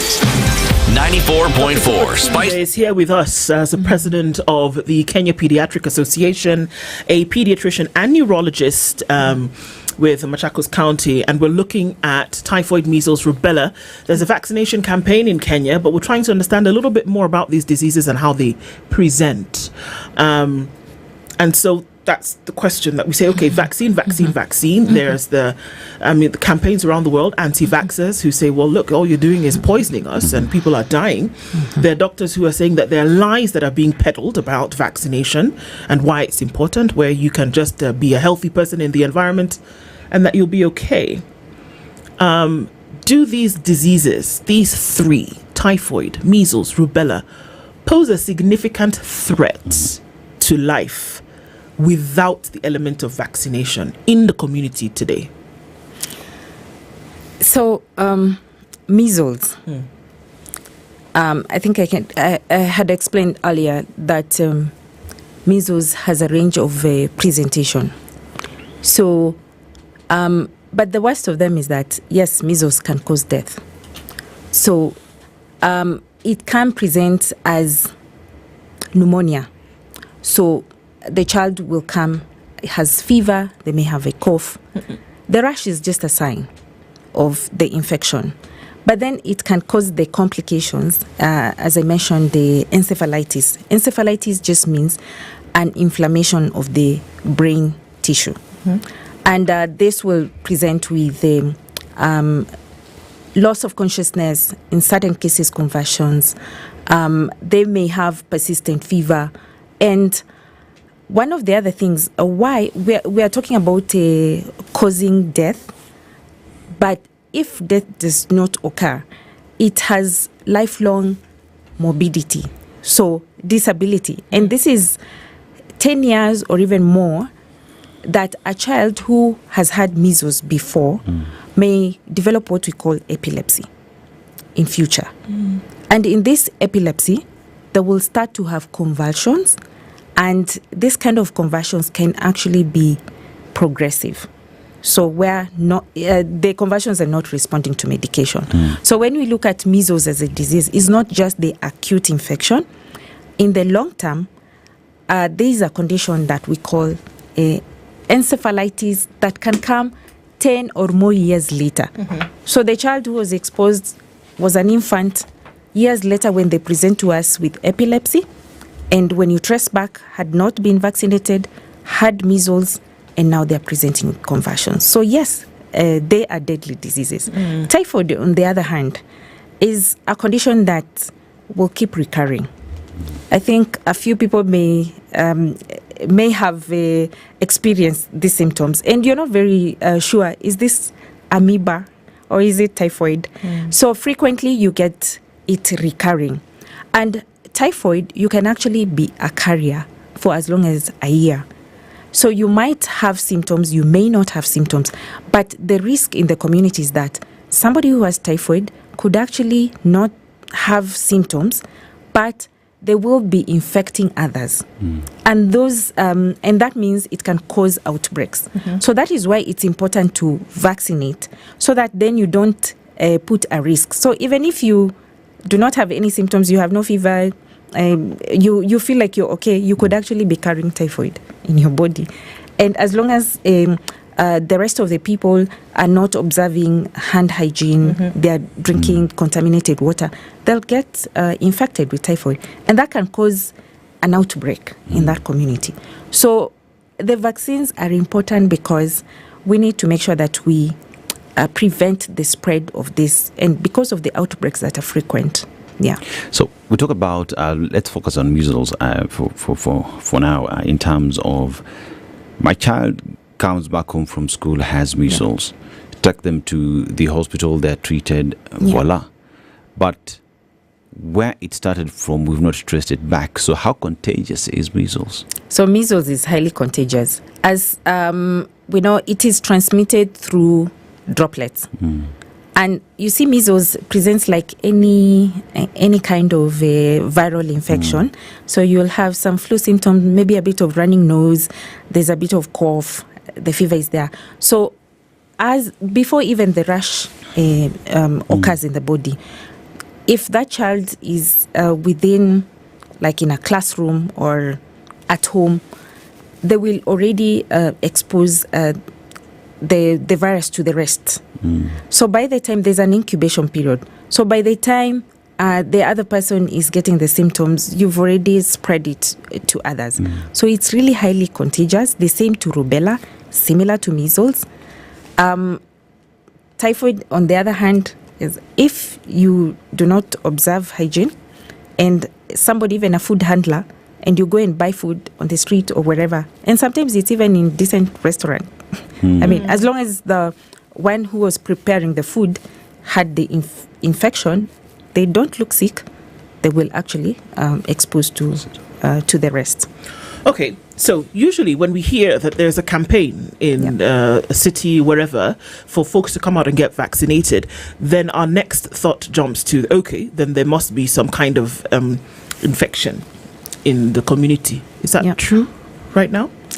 Actually, in the last few months, we have seen some rising cases of measles within the counties. Just another, like a couple of months, I had almost a 3-month-old who presented with signs and symptoms that looked like measles.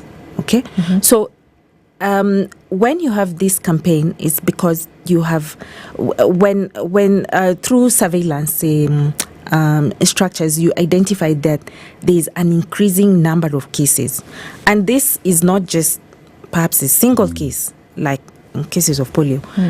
If you see one case of measles, you probably have 20 already around them that have been exposed. So in the last few months, there's been an increasing number of cases in measles.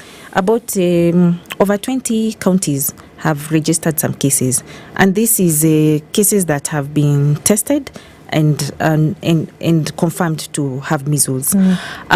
For typhoid, we have had this exposure in some subtle outbreaks, especially in certain informal settlements, but also increasingly we are seeing this. There was a study that had been done over a long period of time that has demonstrated that there has been typhoid present in the community, and we've not had the opportunity to be able to vaccinate against it.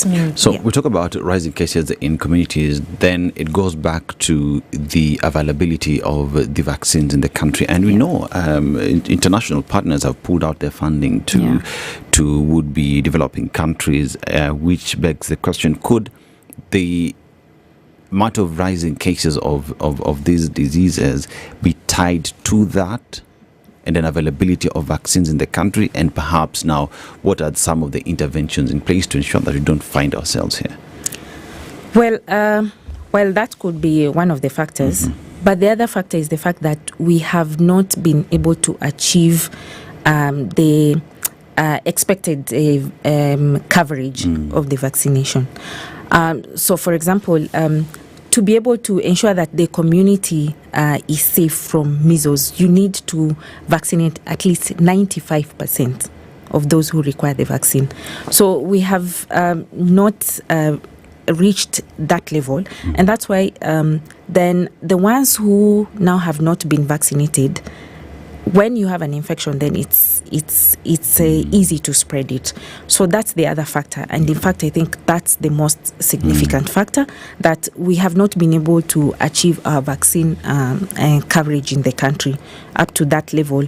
And for those who have been vaccinated, we have also observed that majority take their children for the 9 months. But the 18 months, which is a booster, the coverage goes lower. So that's the other risk that has been in the country. That mothers, they take for their first dose, they're happy. Once the baby reaches 1 year, they think now vaccination is over, and they forget to take the children for the 18 months booster. Okay. So if you expect it to do 90%, what percentage are we doing at the moment, if you have the stats? Currently for measles, because it's an average, some counties are way below, while others have been able to reach up to 90. This we call fully immunized. So fully immunized is a child who has received all vaccines up to 18 months according to the schedule. So on average, we are still below 90%. Okay, so the cost of actually going in and get the vaccine, I don't mean bringing them into the country. I mean you with your baby going in and getting it.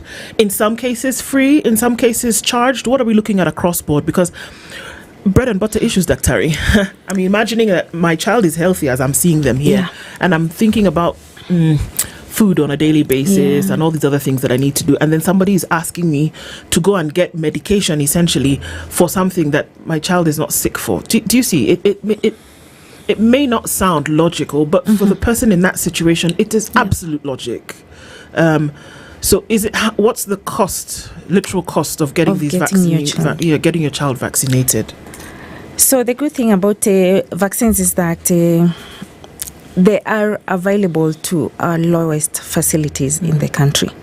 So that means vaccine should be accessible to your nearest facility in the community. If that is not, assuming, I know there are some areas that are a bit far off from the health facilities, there are activities, outreach activities that are done on a regular basis. And on a monthly basis, if a child missed a vaccine, it will be brought near them within the community. So I know this in some counties have been able to establish regular outreach visits, and they get to the community and vaccinate those children. And so for those that are far to reach, I think the government has put in some efforts to ensure that they reach the last child. So is it free? Yes, it is free. It is free. Yes. So you actually spend nothing. You don't At least for these money. three that we are talking about, you spend nothing except for maybe finding your way to the facility. You spend nothing to get the vaccine done. There is no cost, and the strategy right now, according to what has been organized in the campaign, is that these vaccines will be available in health facilities. There will also be some temporary vaccination sites within the community, in the markets, in any public place. Schools. They are going to take to the community, to schools. So essentially, it's just making it accessible to everyone. And so what is the length or the period of a vaccination campaign? Do you say we're going to do it for 3 months, we're going to do it for 6 months, or do you stop when you see that the burden of the disease has started to reduce in communities? How do you schedule that? So the duration of the campaign is essentially based on the logistics and in terms of how many children do you hope to reach. Okay, so it's not necessarily that you will see the cases dropping suddenly after 1 week of so it's just based on what is the target population in this campaign. So some campaigns have lasted a week. Years, like we see with polio. Others will just be over weekend. We're doing this exercise, especially if it's just being done in one county. So it's easier to reach everybody, and but the period is given so that even the hard to reach areas will be accessed. But there's there's some that just keep going on and on and on. And I know we're not talking about polio this morning, but I mean the polio. It's all the time that we see somebody's in the estate walking around polio. The school sends something and says it's a polio vaccine all the time. because we see the prevalence of it in society, communities? So there are different kinds of campaigns. So like this particular one that is happening is because typhoid is being introduced into the routine immunization schedule. Right. So after this campaign, of course, vaccination against typhoid will continue. So babies will still receive just like the rest of the vaccines. But sometimes you find whenever, like for diseases like what you have mentioned, polio, anytime there's a case identified, a mop-up campaign has to be done. Okay. Yes. Yeah. So when you talk about accessibility, there is also the subject of availability. And one, I now want to get into where our local capacity as a country to be able to manufacture our own. Because these would mean, because today if you talk about vaccines, you have to import and whatnot. But is there any, from where you sit, any move by the government to research and develop these locally, so that when you talk about 90%, we are able to mop up these vaccines and distribute them? Are there any plans? Are there conversations in the rooms that you belong in? So as an association, we have been continuously advocating for consistent supply of vaccines in the country. Why? Because anytime we have a gap, then we risk like exposing the children. So from our engagement, especially with concerned entities in the government, I know there has been some plan to see whether we can have manufacturing of the vaccines in the country, and I think the technical capacity is there to be able to do that.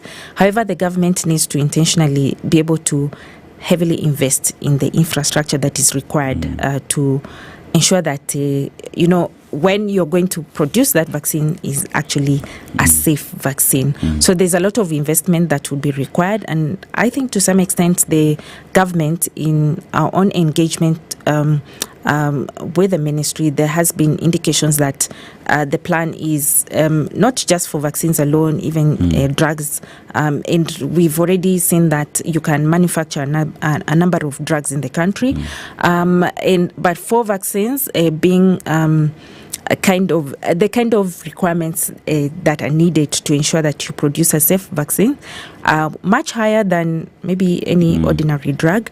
And so it would require a lot of investment to make sure that it's always available. In the current campaign that is starting tomorrow, what numbers are we looking at? How many children are we looking at vaccinating? The target is almost about 22 million children. So higher number for the typhoid, up to maybe 19 million, because you're vaccinating typhoid from 9 months to 14 years, while the MR vaccine is going to be 9 months to 59 months. So it's a huge campaign. I was just doing the count, 59 months. I was like, how 59 months is about 5 years. 5 years old, yes, right. yes. 60 months, 5 Slightly years. Okay. different, yeah. So, where do vaccines come from? Where do vaccines that make their way into Kenya come from? Who is, number one, manufacturing them? Who's distributing them? Under whose auspices does Kenya get its vaccines from?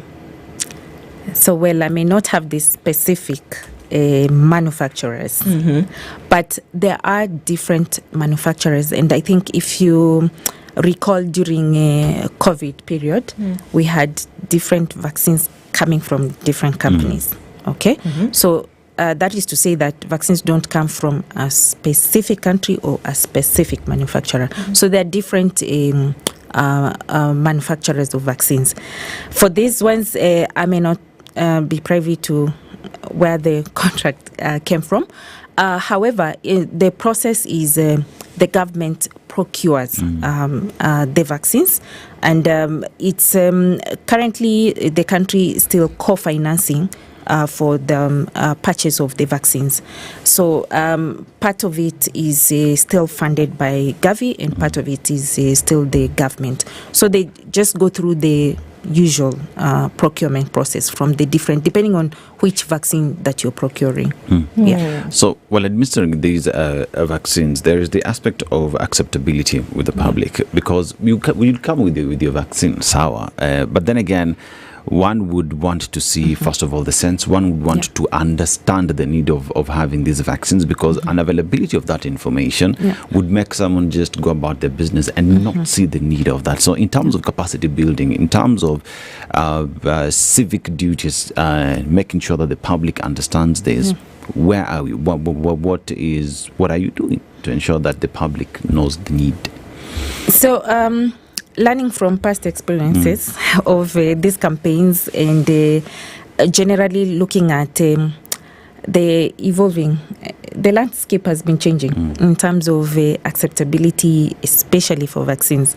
Now, as an association, we have made a commitment to ensure that children will get vaccines on time and at the right dose, in terms of if the child needs 2-3 doses, they get it complete. And ours is to advocate for parents to ensure that their children are fully vaccinated. Now, we have provided platforms where we have engaged with healthcare workers, first of all, to make sure that they also understand the vaccines and the reason behind the campaign. But we have also had platforms where we have engaged with the public, and this is on social media platforms, just to bring an understanding on why this vaccine, what is the importance, what is the burden of the disease in the community, what is the cost effectiveness of, when you compare to treating the disease versus the cost of the vaccines. As we said, the vaccines are being given free. However, if your child falls sick, you will go to the hospital and you will pay for the treatment. Okay? So when we try to engage with the public, and I know the government has also had a number of sensitization in forums. We have engaged also as a professional body. We have engaged with our colleagues in health, just to make sure that they also understand, because I know the hesitancy is not only, I'm also a mother, I have my children. Do I want them to be vaccinated? So that information is across, whether you're a health worker or you're general citizen. So we have ensured that we are passing this message to as many as can hear us. I hear you. And in as much as we're looking at medical physiological issues here when it comes to the protection of healthcare, we cannot run away from the political aspect of all of this, whether it's politically for a nation or global politics. So even as we wind down this conversation, there are messages and that are backed by scientific fact on both sides. How do we debunk what we hear, that vaccines are poisoned, that they are not safe, that vaccines are the agenda of other nations to either subdue, control other nations? These are true conversations that are happening in public spaces today, and that have an effect on whether a mother and father will take their child for vaccination. That, on the other side of scientific fact, could change their life. How do we operate safely in a space where both of these conversations are happening? That is true. There's been a lot of conversation around vaccines. And just as they said, vaccination is always a topic of interest to everybody. And while we are championing for the vaccines, we are very much aware that there could be other political issues happening in our country and even regionally and sometimes globally. And that usually, yes, has an impact on the uptake of the vaccines. However, I think with when we look at vaccination as an intervention in public health, it's one of the cost-effective, is cheaper than treating any disease. And just that understanding that it actually saves the population from threats. And these threats are real. Because if you have been in an outbreak, I know we have deadly diseases where we don't even have a vaccine. Maybe Ebola, you could have other yellow fever, hemorrhagic yellow fever, we have a vaccine. But when you have a vaccine available for against a disease that can be prevented, then it is upon us as a people, as a country, to make sure that it is available and it is given to the population, the target population. I think sometimes the misinformation that's out there is because when we see vaccines are only given to children, it's going to affect their... In fact, giving vaccine to a child is to give them a healthy future. It's not to damage them. It's not to interfere with... I know sometimes there are conversations about, they're reproductive. I just mentioned that rubella, for example, will actually affect, as an infection, as a disease, is going to affect our generation. So if a pregnant woman gets rubella and had not received a vaccine, then it's going to actually interrupt the generation, because they will lose the babies. And even if they get the babies, then they're going to get babies who have malformations. So when we look at the bigger picture, is that vaccines are actually supposed to protect the community. Dr. Supatunje is the president of the Kenya Pediatric Association and has been our guest this hour, and also a pediatrician and neurologist from Machakos County. Looking at the vaccination campaign that's taking place between the 5th and the 14th at a school, church, hospital, medical facility near you. Come out and get vaccinated for typhoid, measles and rubella. Thank you for being here with us this morning. We really appreciate that. Thank you for having me. Asante sana. Good morning at 8:01.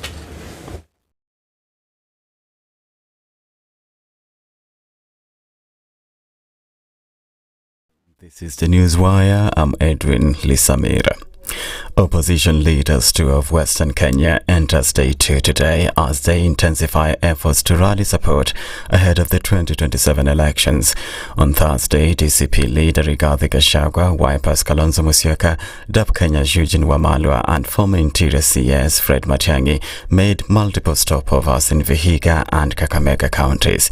Speaking in Kakamega, Gachagua called on the Luhya community to liberate themselves from ODM leader Raila Odinga. Huyu Kasongo ameulizwa na mtu, wewe Kasongo, Lydiah alikusaidia pale mlimani na kura milioni 4 yote imeenda, utachaguliwa namna gani? Akasema mimi sina wasiwasi, mimi nimejipanga na huyu Tinga. Hii kura ya Mlembe ameniuzia, nimelipa yeye tayari. Nyinyi mumeuzwa na Tinga, mumeuzwa na Tinga, mumeuzwa na Tinga. Watu ya West, tafadhali, nyinyi mumetafuta serikali miaka mingi kupitia kwa hiyo broker. Nyinyi sasa mchanuke. Nyinyi hamuna watoto wamesoma. Kalonzo and Wamalwa urged the Mulembe nation not to re-elect President William Ruto, citing allegations of widespread corruption, police brutality and extrajudicial killings. Hii serikali ya William Ruto haijui kitu tulianzisha na mzee Kibaki na the late Wamalwa ambacho kinaitwa Vision 2030. Kama ingefuatilia mambo hayo, tungekuwa tumepunguza marudufu umaskini ya watu wetu. Lakini kilichoko ni waporaji. Hii ni serikali ya waporaji, na ndio sababu tunasema iwe one. Wangapi wanasema ni one term? Huyu jamaa anamwaga damu ya Gen Z. Anataka vijana wetu nyama, anawaua usiku na mchana. Aende asiende? Ruto na mauaji yake, aende asiende? Hapo Luanda. For his part, Matiang'i urged Gen Zs to seek elective seats in 2027. Hii maneno hii ndio tunataka kutoa katika taifa letu tukufu la Kenya. Siasa hii ya mambo zamani ya watu ambao wamekaa kwa viti ambao wamechaguliwa na wananchi, sasa wamegeuza hizo viti zimekuwa ni mali yao wao wenyewe. Eti sasa wao ndio wanaamua ni nini kinafanyika and so on and so forth. Tusikizane tafadhali. Na nyinyi vijana nataka kuambia hivi Gen Z. Safari hii tukifika kwa kura, unajua tumekuwa tukisema occupy parliament, occupy this. Safari hii tu occupy leadership kabisa. Mchukue kadi, muende mugombee viti ya MCA.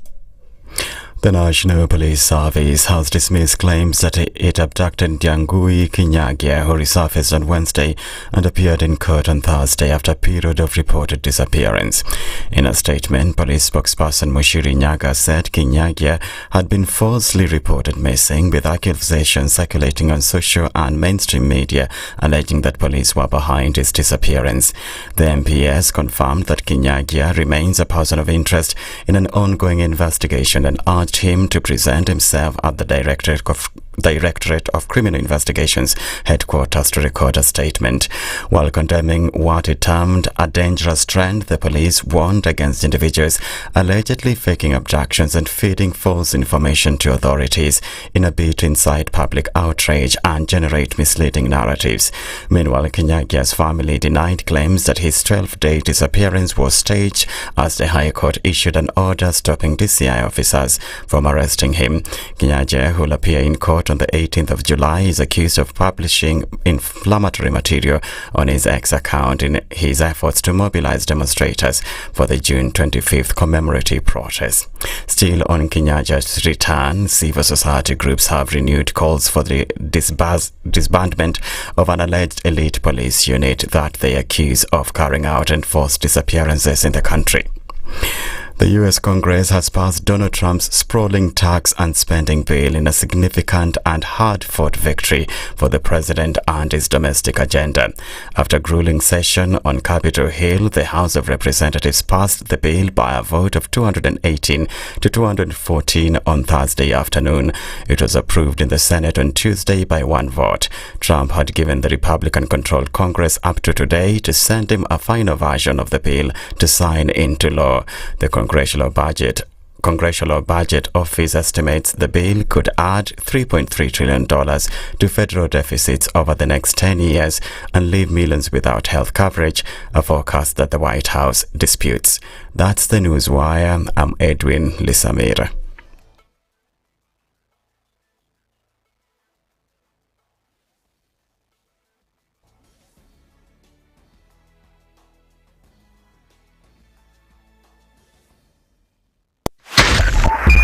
.5 Spice FM, Kisumu. One of the things that are ailing our country is negative ethnicity. You find you as a state of, instead of thinking as a Kenyan, you think like a tribal person. Let me tell you something. The biggest problem we have had in this country is a leadership deficit. There is nothing that you are going to do in the process of change if you are not a risk taker. So you really have to pursue your vision to a logical conclusion and even be ready to step on people's toes. When it comes to the economy, you can run away with it. They say statistics are like bikinis. They reveal a lot, but they conceal the vitals. And so government people would throw statistics at you and tell you they're revealing a lot of information to you, but it's really concealing the real vitals.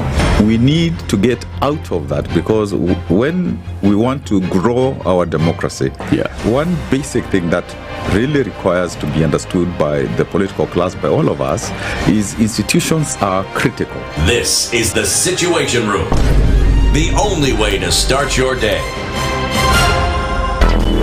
Traffic. All right, so let's take a quick look at where we are with traffic. A little bit of that on Langata Road today, getting out towards the Njambi Stadium roundabout. Not too bad. It's busy on Mombasa Road as you approach also the Njambi Stadium roundabout. Very slow in some parts, but for the most of it, we're looking okay. Ngong Road not looking too bad either. Some traffic on the Thika Superhighway coming in heavy through from Garden City towards Kasarani, and there is traffic then as you get to Survey. Busy on parts of Kiambu Road, but coming in from the Northern Bypass, or more or less okay. Let's take a look at the Eastern Bypass, then coming in through towards North Airport Road, and then touching on the Cabanas interchange. Some traffic here and on Outer Ring as you come through towards the whole Embakasi area. That's just a little bit busy. Traffic is not going to be too tumultuous this Friday, but we're going to keep an eye on this. We want to keep things moving. That's the aim. The plan is that you talk to us on SpiceFM, KE on X, hashtag The Situation Room.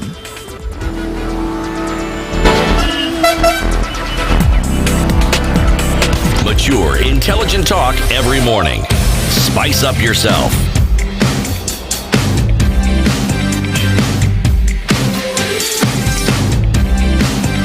Mornings done done right.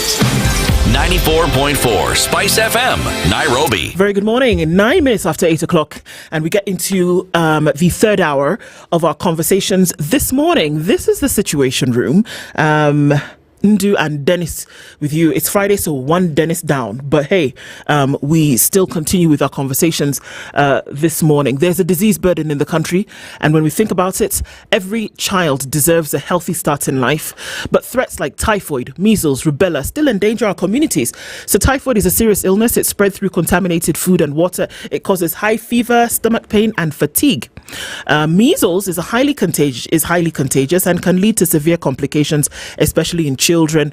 We'll see symptoms like fever, persistent cough, red eyes, and body rash. But the good news is these diseases are preventable. So from the 5th of June, from the 5th to the 14th of July, the Ministry of Health will roll out a nationwide vaccination campaign. What can you do? You can take children between the ages of 9 to 14. They'll receive the typhoid conjugate vaccine. And those between 9 months to 5 years will also get the measles rubella vaccine. All vaccines are safe, effective, and absolutely free. You'll find health workers at public health facilities, schools, markets, and places of worship across the country. Let's protect the future, one child at a time. Visit your nearest vaccination center today. This message is brought to you by the Ministry of Health, UNICEF, World Health Organization, and development partners right here on Spice FM. And so that's something for you to think about over the next 9 or so days. What a week it's been. Can't run away from that, that's for sure. We've seen very, very many things happen. And that comes into our conversation for this morning, where we're saying, okay, let's take the week in review. It's just been 5 days, but 500 things have happened. And there are many questions up in the air, and we're asking ourselves, okay, so which way from here? To help us out with that conversation this morning, two gentlemen join us, and they're sitting in the hot seats already this morning. Josephat Kamanya is a political analyst. He's here. Javas Bigambo is here as well, lawyer and governance expert. Gentlemen, good morning to you both. Good morning. Good morning, though. How are you? Very well. How are you? Like this. You're like this. You're like this. It's been a long time since we've seen you like this. Oh yeah, sure. It's been so long, and I'm happy to be on Spice FM this morning. So as we spice up the democracy and liberties and issues of governance in this country, I also want to pleasantly imagine and hope that we can spice up the national character, our politics. Let's spice it up. I mean, you know, ginger your body, as you would say, isn't it? Do something at the very least. Right. So let's welcome you to the Situation Room this morning. Dennis is going to share the proverb. He'll tell you where it's from. We'd like your interpretation. And I'll start with the capital, and I'll start with Josephat. Gitega, capital. You know that country? Mm-hmm. Bujumbura, you know that country? Bujumbura, yes. Yeah, that is Burundi. And one thing that sounds about Burundi is they got the independence from the Belgians in 1966 after fighting the monarchy. It is a country that is considered to be the heart of Africa because of the hills in the country. One would say Kenya is the pride of Africa. Now, if you want to go to the heart of Africa, you go to Burundi. And the proverb that we get from this country, whose musicians know how to balance these big drums on their head, is something that still remains being a marvel. But our proverb, haste brings waste. Haste brings waste. Start with you, Joseph. Wow. How would you interpret that? Yeah, very good morning to our listeners. Haste brings waste. I think that's pretty much descriptive of our country. That lack of planning just leads to inadequacy. And a lot of wastage in terms of resources and poor results, which is what we're grappling with socially, politically, and in our democratic space. Javas, so poor planning. How would you spice it up? Well, I would say, because from the word itself, haste, it connotes speed. And at times when things are done with speed, which could be at times meteoric, there is the possibility of the challenge of not being too mindful of some issues, some detail, not having a watchful eye on some necessities that one's supposed to be particular to. And one could end up wasting time, wasting resources, wasting oneself, wasting opportunities. And it's true then, I would agree with that proverb that indeed, without the abundance of caution or care, waste indeed brings, haste brings waste. It does. So, what a week it's been, isn't it? We started out on Monday and we weren't quite sure where we were. And before it was midday, things already started showing themselves very clearly. We got to Tuesday and we went to court, and those who were supposed to show up did not show up and were told very many things. And they said, you know what, you've got a couple of days to present a Kenyan to us.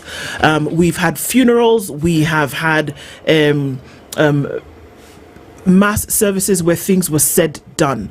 We have had an individual die, or the report given to us conclusively and now officially that Boniface Karaoke was dead. We then, before we got into the week, somebody who'd been missing for 12 days then just shows up, and we don't know if it was at the behest of the DCI or if it was at his own behest. Many questions are up in the air, but questions remain rife about the fundamental governance by which this country is operated and, taken by. And those questions are abounding, and we keep asking ourselves, which way next? Which way? And let's see if we can answer some of those questions, or if not, at the very least, discuss some of those questions. We'll start off with you, Jarvis, because, yesterday was a very bizarre day for a lot of people, and asking questions, not just, and that's the thing about imagery, isn't it? That a situation, in the way in which it presents itself, then can give light to conversations that you'll have later, or realities that will be masked in a different kind of positioning, where you will say, this represents what exactly we're going through. That if we are confused about the situation, if we are not sure about who's pulling the strings, if we're not sure about who's calling the shots or spending the money, is that not the picture that's painted about the country itself at large? No, let me perhaps start by saying that if there are any patriots in this room where we are gathered for this discussion, and in this country listening to us or watching us now or even later, their love for this country is not greater than mine. I love Kenya so much, abundantly so, and even the weight of words cannot wield the matter properly. And so I begin on the premise that the issues that have happened, including one that you are citing, about yesterday, about Njangui's disappearance and reappearance, the entire legal drama, and the manner in which his appearance has been interpreted by his legal team, his family, and the manner in which even his reappearance was announced. All these things, and even events preceding the Njambi issue, matters to do with demonstrations, protests, etc. And following that, where we saw an entire police station being burnt down and crowds of people in a funeral. And even yesterday, the event happened again in Homa Bay. Yes. At the Mawego police station. And I would want to say that this gentleman, Njambi, who has reappeared or resurfaced, has been welcomed by ululations by his family, a great sense of relief, even by the court. But he has also been received by castigations about all the issues, circumstances surrounding his disappearance and reappearance. And I would want to say that if it's true that one would want to look at it through the lenses of the castigators, that actually he was in self-hibernation because his lawyer indicated that he was willfully hibernating to try and avoid being arrested by the police who are in search of him, then that indeed would be a pitiful antiquarian pursuit of sympathy and pity. But that's only one way to look at it. The other way would be, is it possible that he was in self-hibernation, or that his declaration that he was in self-hibernation has been curated? Was it his declaration? Yeah. Yes. So as a matter of fact, he has not himself spoken with clarity about it, but because he has spoken through counsel, who has declared that to the family, Njambi has indicated that he was in self-hibernation, then it throws mud upon the issues of accusations, because there have been accusations and counter-accusations around his disappearance. Secondly, we remember that the DCI and police had been asked by Justice Mwita to produce the man, dead or alive, under the application of habeas corpus. And the DCI in court averred that they do not have the man, they have not seen the man, and they're in search of the man. So actually, the DCI and police were acquitted of the claim that they were having the man in custody. However, Jeff, as you talk about acquitting the police from this matter, I look at it from the other side, that the man Djangui, as told by counsel, went into hiding, right? But he went into hiding for one purpose. He does not trust the police who would arrest him and take him through the proper justice system. That alone is a reason enough for me to sit here and say, rightfully so, because he was afraid he would disappear, never come back. He would go to a police cell and maybe die. Is that another way to look at it? That is one sober way to look at it as well. It can be entertained. However, the issue is, upon the scales, what is the weight of that view? I, sitting here, Javas, began with the grandson of Samson, I would say this, that I am not covetous of gold or honor, but so much covetous of peace, justice, truth, and sincerity in all matters, whether matters governance, matters justice, etc., and sobriety. The issue is this. Yes, we have had issues where trust in police has seriously glaciated because the manner in which some suspects have been handled. Case in point, the now deceased Albert Ojwang, the manner in which he was handled. One can easily entertain such kind of fear. But fear alone should not be the garment that one wears all the time, especially in a period such as this where it's very cold. I would want to say that running away or hibernating willfully and then reappearing, remember that then he can easily attract a charge that he uttered falsification, that he had been abducted. Secondly, we can also say that it invites all of us to the table of conversation. That one, how can we improve the character of the security officers, particularly the police? How can we enhance public confidence in the police and public trust in institutions, whether it's the police, whether it's IPO, etc. So all this is an invitation for not dialogue, as it's been called by some. Because if we want to go the path of dialogue, we have had so many, including NADCO, which only whets the appetite of the people in the top echelons of power, politicians, but not the ordinary citizen. So I think it's an invitation for us to have a critical, sober conversation as a country on how do we move forward in ameliorating our democracy. Just for is it time for us to find solutions and bring Kenyans on the table together with the police for this trust to be brought back? Is there even room for that? Well, the question is, where is the table and who is serving, who is hosting this meeting where we're bringing Kenyans and all the state organs for a conversation? And I would want to take a different approach and look at it this way. Djangui may speak at some point because he's alive, but Ojwang will never speak. Rex Masai will never speak. Boni Karaoke will never speak, and many others. And what we are looking at in our nation today, we are not looking at an increase in crime, where you say robbers and gangs are killing people. We are looking at atrocities from the state organs itself. And unfortunately, the same leaders of the regime are burying their head in the sand, and they do not want to acknowledge that what we have is a revolution. That the people, the social angst in the country cannot be contained by mere rhetoric, by enacting law that we try and manage how people come out and protest. The social angst is about a systemic change that is so much deserved and warranted by all Kenyans across board, who are saying they want, one, the rule of law. We want to be led by in a country where the rule of law is upheld, such that to the extent if I'm arrested by a police officer, they'll be reading me my rights. They take me to a police station or a police post, and then I'll face the due process. Such that, if now today we are talking about the vaccination, Kenyans are saying, before you tell us about vaccination, vaccinating us against typhoid, just clean up the streets, do garbage collection. You know where the disease comes from.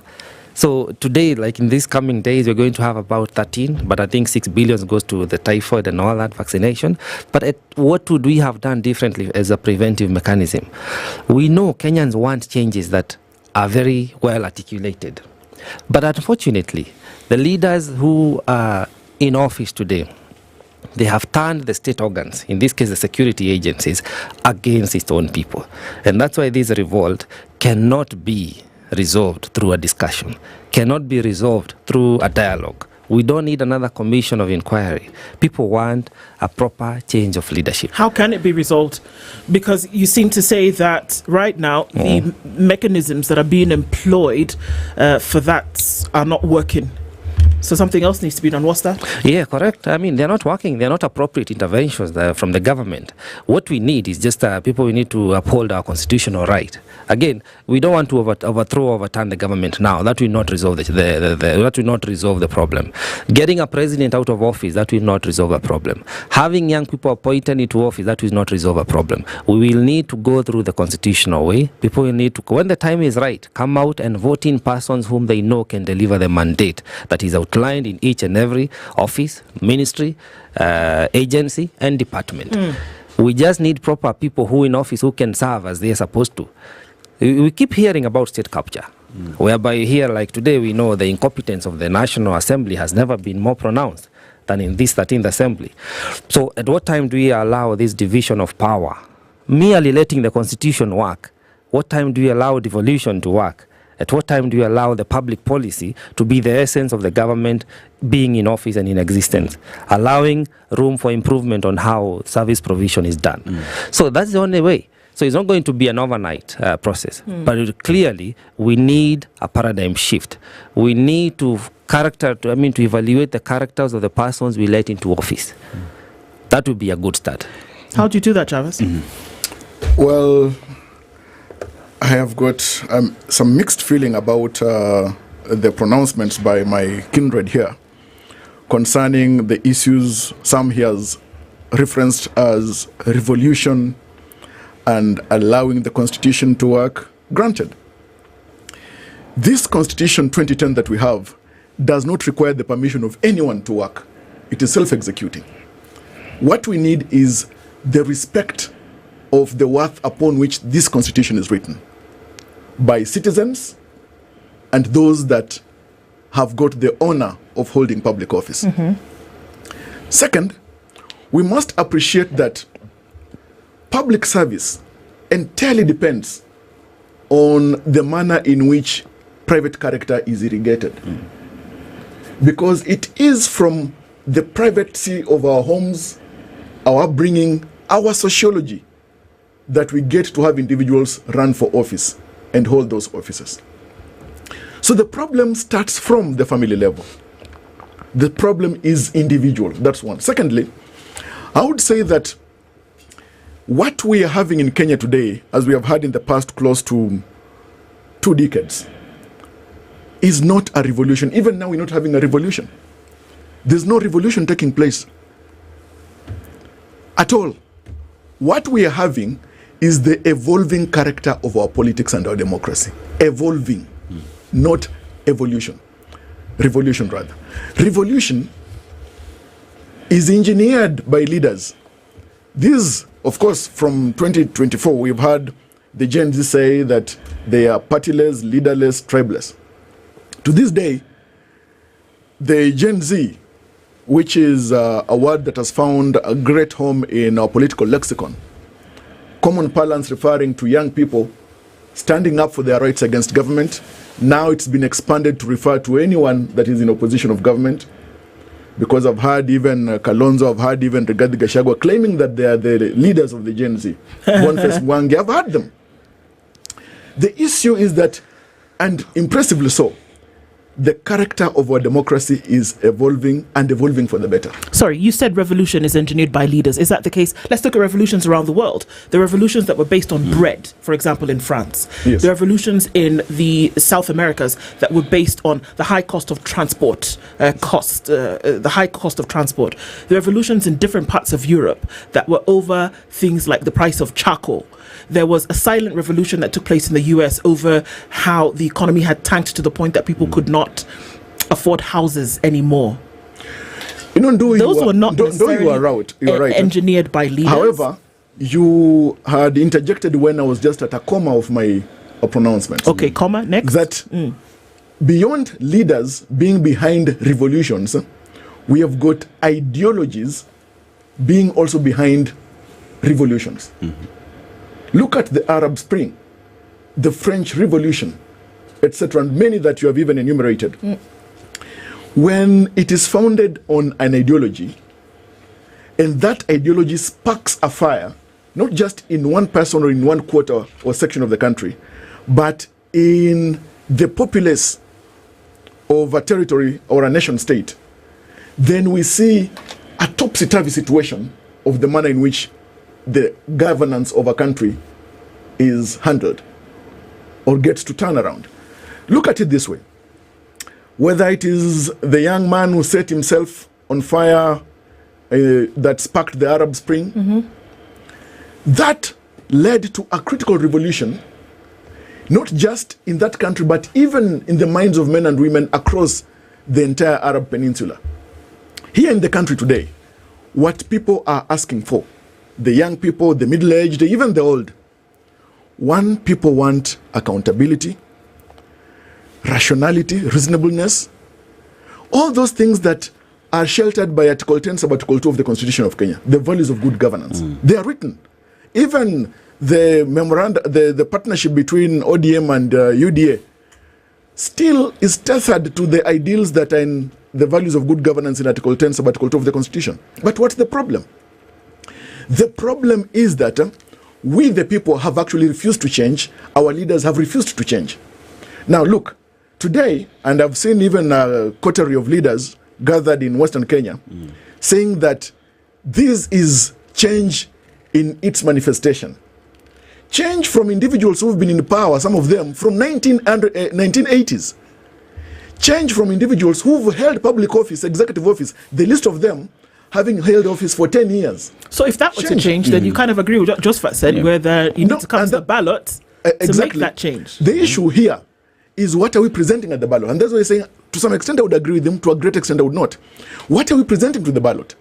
If to the ballot we are presenting the same characters who've been in power for many years back and we have not seen them being transformative, then we're the ones to blame, because we are presenting, a dog's vomit. Secondly, just before he comes in, we need to call ourselves to an end to this dog whistling. Remember, for even a dog whistling to be very effective, there must be dogs and whistles. There must be whistles and the owners of the dogs. The whistler. Yeah. So we must call an end to this dog whistling, and in fact speak sense and sensibilities to the owners of the dogs and the whistlers, because that speaks to what he's talking about.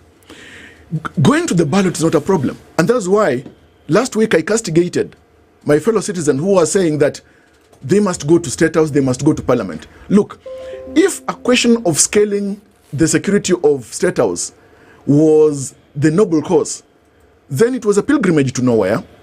It was a lost cause already. The issue, like he says, that changing the government or changing regime, we can change with something that is just nearly exactly the same. What ideals do we have? Are we speaking to that we say we want to take to the ballot, as he's talking about? It is that which we must be concentrating on right now. I think we're going for a break. Let's ask a question. We can go over one here. Yeah. So there is the question of the problem is us. But if you look at the us that exists right now, have come out to say we must change things. We can't continue like this. So in terms of looking at 2027 and going to the ballot and changing things, like he says, we can't replace that with the dog's vomit. So which way, Kenya? Well, yeah, which way, Kenya? It's a valid question, and I do agree with him. The perceived opposition, the brigade that is out there that are trying to own and usurp the Gen Z movement and the revolution and position themselves as the leaders of the change, those are just, I don't want to say they're the ones whistling, but I would want to say they're leading us to nowhere. The revolution and the change that people are calling for is owned by the people. First, we need to decipher what is and discern exactly what is going on. If you look at that brigade, the Wamunyoro brigade, the Kalonzos, the Wamwalo, all those people, first of all, even including Mother Karua in that lot, they were all either in this regime, this government, and they've been kicked out, or they were in opposition. Then the Azimio coalition. It's called a grouping of the deputies. Correct. Which has then joined the government. So now the deputies have come out and they're saying, no, our masters were not very right. We may have a better plan than them. Clearly, as Kenyans, we must be insane to think and imagine that those are the people who will deliver this change. Therefore, there has to be a third force. Which way Kenya is a third force, where you and I, Kenyans who are disgruntled, Kenyans who understand that this coalition of the deputies is not an option. And of course, the existence of this regime into a second term is a mirage that we cannot let come true. We must rise up and form a third force, where now we have ideals, where now we agree ideologically that this is exactly what we want to do. And that's why I'm very happy today, because the revolution, and people will come to agree to it that the revolution is in play, is not talking about a presidential candidate, is not talking about our next leader. We are talking about the issues that we would want addressed: social justice, rule of law, economic changes, all these reforms and transformations that we want. No one is even calling for a review of the constitution, because we know the spirit of the constitution, which is our leader in the movement, in the coalition, in the revolution rather, is as solid as it's supposed to be in the matters of transforming this nation. And once we're able to identify our issues, then we shall parade anybody who has interest to becoming a president and ask ourselves, who is the right person who can do the job? So this attempt, you see, because I see attempts from the coalition of the deputies and the regime trying to divide Kenyans along generations, along ethnicity, along even economic classes. And those will not hold come 2027. Now we are more woke, and I keep telling Kenyans, be proud of your tribe, of your origin, of your heritage. That should not be in any way be used against you or drive you into making a political decision. Because you are who you are and you come from a place. Embrace your culture and the person that you are. But when it comes to, because that's a local and a very individual issue, when it comes to matters of national interest, we must sit down and ask ourselves, when we don't have free education, it does not matter which county you come from. When you have the shilling not really giving you value for money, your buying power has dwindled, it does not matter which tribe you come from. When you have young people being shot in the streets of Nairobi, it is not considered which county they come from before they are shot. All these effects, we are feeling them across the nation. Therefore, matters of national interest, we must be able to separate these divisionary tactics that the government is trying to employ, and also we must refuse to be put in a cocoon by this coalition of the deputies, whereby now they want to tell us that they are the only option we have in this country. I've heard even the great Wamunyoro speaking and saying, I'm going to offer direction to Kenyans on which way to go. The man has exhibited a track record of poor decision making. Therefore, how can he all of a sudden be this wise person who is able to give and direct the country politically to economic transformation? Let's take a break. I will say this, that we are in a festival of madness. How do we imagine that we will get the right answer when evidently the formula is wrong? Festival of madness. How is it that we can incubate anarchy and hope that someday peace and justice will hatch? How can we, with all sobriety? Look at it this way. I have seen Dr. Matiang'i, a good man who's been in leadership and holding cabinet positions for 10 years, who actually, on record, and you could check, because the ledger is there for assessment, who has got upon his name and record 12 contempt of court cases. 12 and counting. Look at somebody like Wamunyoro, who has done a somersault on things that he was speaking about and advocating when he was deputy president. Now that he's in Siberia in the cold, he has changed tune. He's singing some kind of music that I can't even hear, even though he's saying that he's listening to the ground. Look at it this way. We are a polyethnic society, and our leaders in this nation state, as he said, are trying to slice and dice us along sanguinary issues, cousins, and along tribal and regional interests. I mean, what kind of a fiat of madness are we entertaining? And that's why I'm saying a festival of madness where we want to have a right answer using a wrong formula. Okay, so if this is formulaic in nature, the question is then who's going to craft the formula? Let's take a break and we're going to come back and we're going to discuss this because it's necessary for us. We can say so much, but with us staying in that position and with us actually not saying, well, this is what we see that can be done. Because if anything, the nation is speaking and very loudly. If we look at the different things that are happening in different pockets, things are being said. Who is listening? And it's going to take those ingredients to create this formula that you're talking about, which then needs to then be translated at the ballot box. Those are the conversations that we're having this morning. We will come back after the short break. Josephat Kamanya and Jarvis Bigambo here with us this morning. Continue after this at 20 minutes to 9.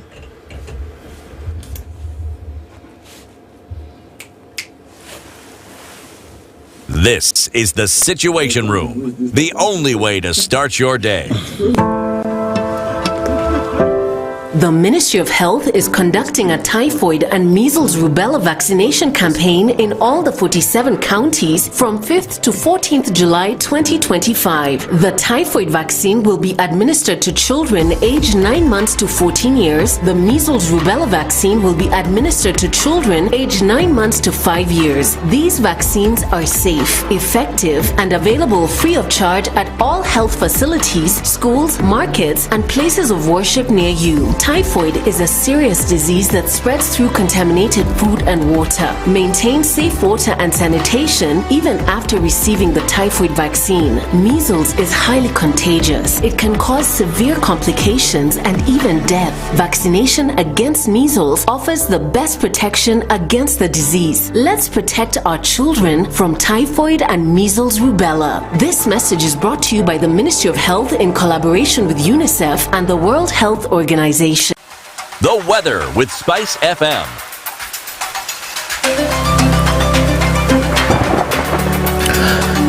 Partly sunny conditions in Nairobi this morning at 16 and at 17 it's sunny into Nakuru and 15 and cloudy in Nyeri. Eldoret is sunny at 16.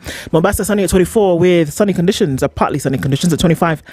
In Malindi, sunny at 21 into Kisumu, while Kakamega at 18 is sunny, partly sunny at 20 in Kampala, while Dar es Salaam at 24 is sunny, 5 degrees and sunny into Johannesburg, while into Mogadishu at 27, it's sunny and the rain continues in Addis Ababa at 15, mostly cloudy at 25 in Lagos, while Kinshasa is cloudy at 22.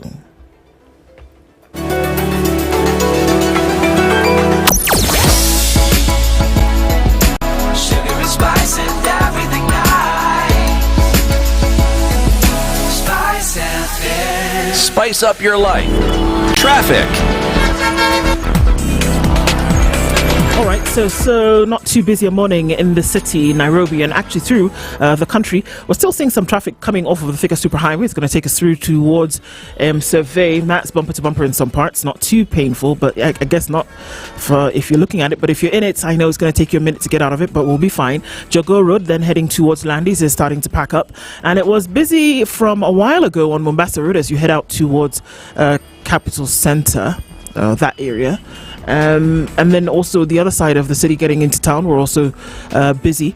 We're also seeing some traffic that is forming onto Uhuru Highway.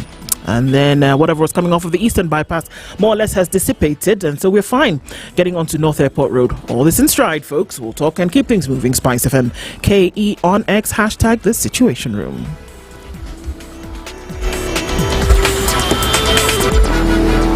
Mature, intelligent talk every morning.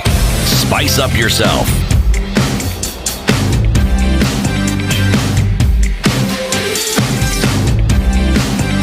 Mornings done right. It's 17 minutes to 9 a.m. and conversations continue this morning where we're talking with Jarvis Bigambo and Josephat Kamanya, and we're asking ourselves questions this morning and we're saying, you know what, all right, here we are. Kamanya, beg your pardon. And we're asking ourselves questions and we're saying, okay, we know the problem. We see the problem. people cry out about the problem every day. It's some of the main issues that took people out in protests and demonstrations. It's the same DNA of problems that have taken people out to demonstrate or to protest over the years. It may be couched or dressed up, disguised as something else, but people cry about them every day, some of which you talked about. Social justice issues, infrastructure, poor here and there, like poor governance, etc., etc. And we know what it is. And if we thought, and that's why we say there's imagery all over the place. Look at what happened yesterday in Homa Bay. It wasn't just people welcoming the son of the soil to bury him. There was a protest by the things that were done. There is the voice of the people that is crying out, it is speaking and saying that we cannot continue in the manner in which we are continuing. Take it as you may, but it is very clear. It is the bizarreness that we were met with when we looked into the courts yesterday at 11 o'clock and somebody showed up 12 days later and the questions are, where did he go? And that the very minute something like that happens and people are starting to question the status quo, you must ask yourself, why would you, somebody asked me yesterday, why would you mistrust or distrust? And I said, it's not about mistrust or distrust. It's them telling us and doing the same thing that they've done before. Historically, we've seen this before. Mm-hmm. Lived experience is that we have seen this same thing happen before. Why would we think that it would be something new? It's not novel. It has happened before. So with all of those things taken into consideration, we're asking ourselves the question now, what do we do? Very simply, without philosophy, without dressing it up as anything else, what do people actually do? What do you do? Well, okay. I would say this. Of course, from the narration you've given, I personally have watched and heard in dismay the expression of anger, effusion, the dismay, the legitimate discontent by my fellow citizens about matters governance. As a matter of fact, there is legitimate discontent about how services are being delivered, perhaps, how police are handling issues, rights of arrested persons. All those things are things that are problematic, and we must face them. You ask, what must we do? In getting the formula correct, I would say this. For instance, as we are in pursuit of justice, social justice, which actually is a right, not just constitutional, it is a right that is eternal as human beings. How must we go about it? How is it that as we demand our rights that are shrined in Article 37 of the Constitution, we go beyond that and occasion economic injustices to other people? Look, as I sit here, I believe that I'm speaking the tongues of many a faith. God hates injustice of any kind. Whether you read the Bible, the Quran, the Bhagavad Gita, the Manu Smriti, God hates injustice.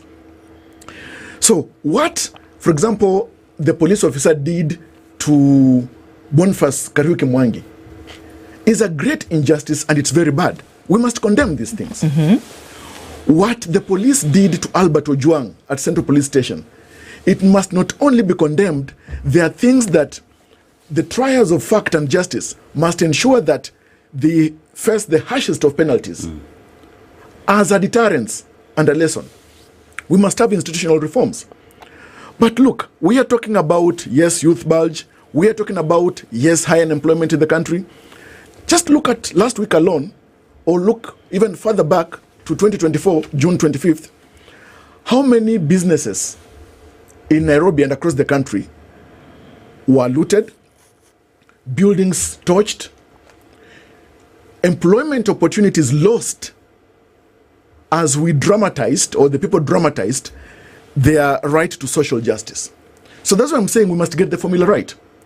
That as we seek our rights, we must not cause grave economic injustices to others, to cause them loss of economic opportunities. Because look, the Constitution itself must also be read conjunctively, not disjunctively.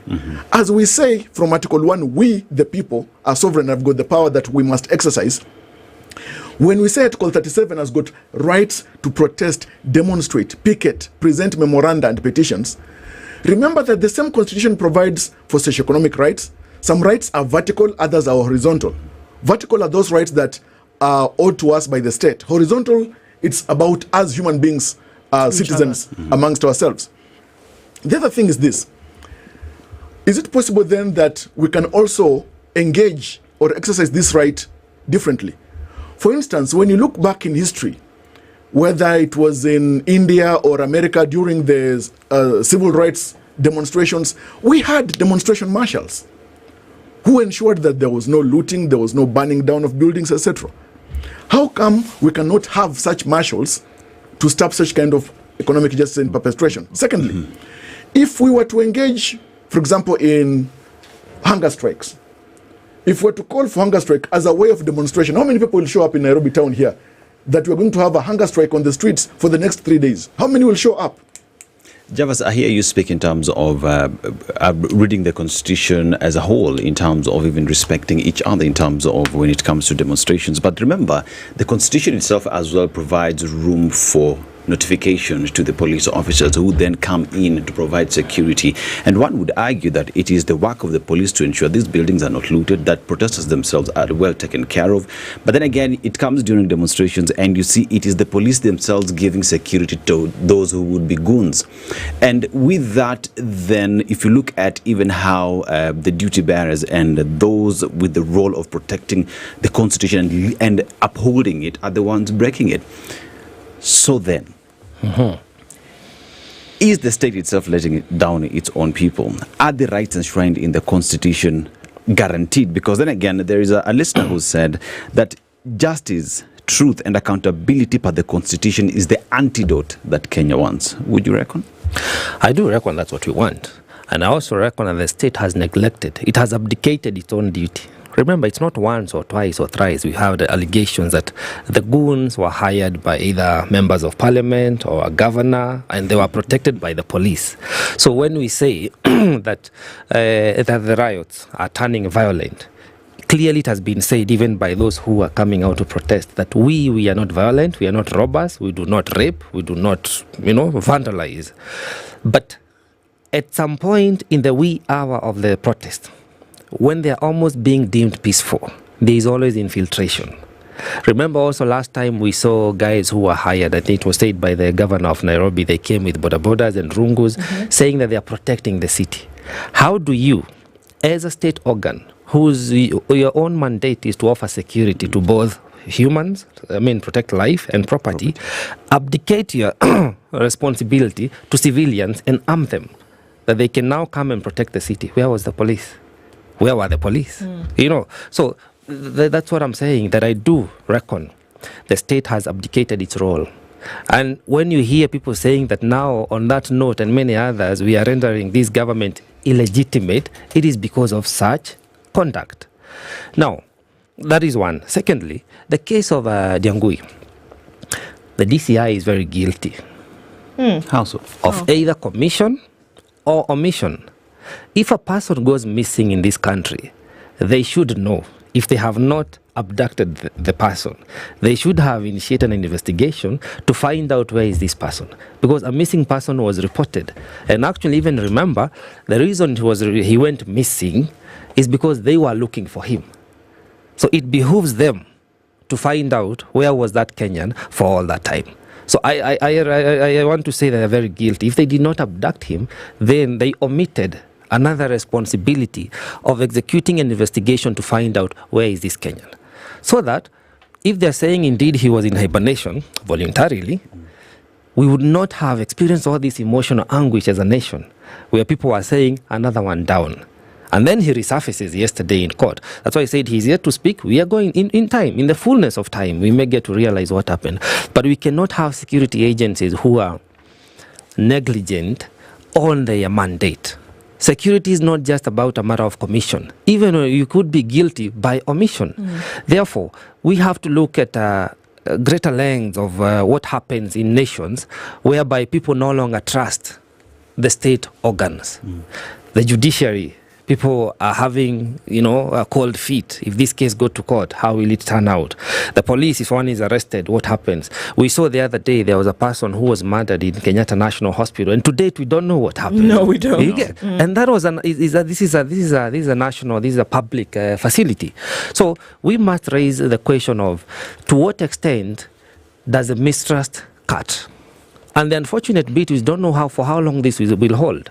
we may not even get to 2027, because if the social angst continues as it were, my friend is talking about a hunger strike, but people may revolt even paying tax. Because if you're paying tax to a government that is not serving you, that is now even killing citizens, of what essence is that? And now that will be the crippling of our economy, which is what we do not want. So there is no telling to what length this is going to go. So even as we come out and protest for our right and agitate for the changes that we want to see, we must continue reminding the people in office. And I would like to talk to my employee, number one, who is the president, that he has a responsibility of unifying this country. Whether he comes back in 2027, which people were loudly saying that he will not, we should not be put in a contest whereby we have to decide, are we going to re-elect him in 2027 or is he going to serve us now? His term, the constitutional term definition of a presidential term is 5 years, which ends, if we were to go by the generic wisdom, on 10th of August, 2027. He has an obligation as a president with all his team, the executive, the judiciary, the advisors, everybody. Please don't even talk about the advisors. But he has a mandate and a responsibility to serve as Kenyans. And if he cannot do anything else, just leave us in peace the way he found us. Is it time for somebody to rise up? Because that's the thing, that if we're saying that, what did you call them? The Congregation of Deputies, what did you call them? Coalition of Deputies. Yes. If you say that even from that there is no one that can be chosen, and that from the buffet of would-be leaders that you're looking for into the future, that there's nobody to be chosen, who's going to rise up? Because you need somebody. We can talk about revolution. We can talk about, putting forth uncomfortability or dissatisfaction with the way things are currently being run. But the truth of the matter is that somebody is needed. Somebody is needed to counter the status quo.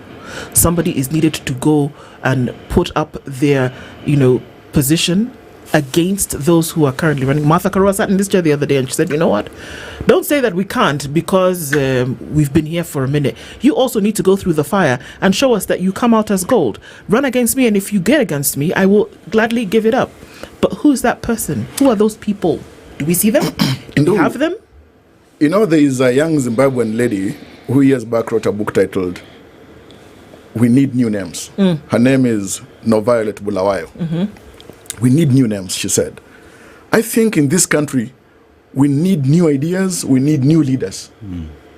Not recycling these old leaders who have got no new ideas, no ideas at all, in fact. If Martha is speaking the way she does, senior counsel, when she was justice minister under Kibaki, what was her character and attitude? So condescending. Then she says now she's ready to take Kenya into the promised land. To her credit, she also said at some point that she wasn't comfortable with the way things were going, and then she relinquished her position and resigned. We got to 2007 post-election malaise because of the character and condescending nature of leaders at the time, Martha Karua leading the pack. We cannot run away from history. Look, Ndu, value me for the worth of truth. My hands are this clean. We must speak the truth, whether citizens or those in office. And if at all, by way of the weight of this truth, we are marked to die, then we are enough to do this country loss. So who's going to do it? And I think that is it, Jarvis. Who's going to do it? Look, we have got enough talent in this country. Ndu is here. My brother is here. I am here. There are too many citizens out here. There are those in office. There are those that... Look, when you look at even the young people in this country, some of those even protesting, have got capabilities to be governors, to be senators, to be members of the National Assembly. The people are there. Who deceived the coalition opposition that they are the God's gift to humanity and the only ones ready and available to lead Kenya? Who deceived them? Kenya has got enough talent, enough ability of persons to lead it. When we were younger, people used to fear, and I read somewhere that if Moi gets out of power, the country is done. Moi left. Then came Kibaki. People wondered now, after Kibaki, who can lead this country? Kibaki left. Came Uhuru. Uhuru left. People wondering, who will lead this country? Look, we have got enough manpower, talents of individuals who can lead this country. The only thing is this: we have created lots of hindrances on the road. We've made our politics, for example, too expensive that a young man or woman with ideas, time and ability cannot finance a campaign to become an MCA, to become a senator, to become even president. When IBC, for example, said that for you to be governor, you need about 500 million shillings to campaign, yet your salary as governor for the 5 years cannot get 500 million shillings. Isn't that an invitation or railroading corruption already? So our minutes are ticking by. So from your perspective, Right. who's this person? I mean, I know you've painted the picture, but who's this? Where are they? Who are these people? Well, we have Kenyans who are able and who will. And I can tell you for sure that on 10th of August 2027, Dennis and I will vote for a person who will be president that will transform the economic architecture of this nation. The question we are having right now, who is this person, is a decent question. And that's a conversation we need to continue having. And we need to start disqualifying all these characters who are posing themselves as the next president of this nation. Definitely, it cannot be this coalition of the deputies. I spoke about the third force earlier. And the third force, this will be a voice of the people, by the people, for the people. People who will say that exactly what we need is this, and this is the right person who will get the job done. So for now, I know. I saw an attempt by Fred Matiang'i. He had some interview, and he was just trying to exonerate himself from the mud of his past experiences in government. Clearly, the man has no agenda. The coalition of the deputies has no agenda. So we need to listen to as people come out. We will be telling them this is what we will want. Will you be able to deliver? I've heard, and you guys have hosted here the party. Is it the party leader of Safina, Jimmy Wanjigi? He talks about odious debt. Sometimes I imagine this country without debt. What will we do with all the economic resources we'll be having? We might be able to have some economic transformation. So these are the ideas we need to hear. These are the ideas we need to continue conversing around. And we must agree that the leader, people say, I'm not interested in politics, I'm a business person, I don't care about politics. Politics is life. Whether you come out and vote or not, the outcome affects you. In every single way. So we must continue having this conversation locally, loudly, and together. Indeed. Our time is so short. We can't. We wish we had more hours, but we can't. But that's why we need to have them regularly and more often. We want to thank both of you gentlemen for joining us this morning. Josephat Kamanya, political analyst, and Javas Bigambo, lawyer and governance expert. Asante. Let's be part of making the conversation front and center as often as we can. Good morning, folks. At 2 minutes past 9.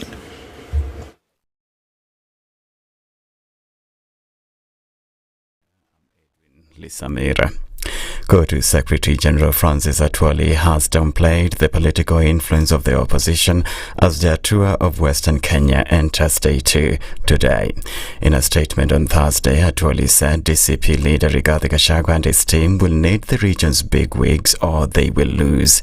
Atwoli said, and I quote, "Someone tell Gachagua and Kalonzo as long as our in-law Raila Odinga, Moses Wetangula, Musalia Mudavadi and myself are not with you, you cannot win Western Kenya."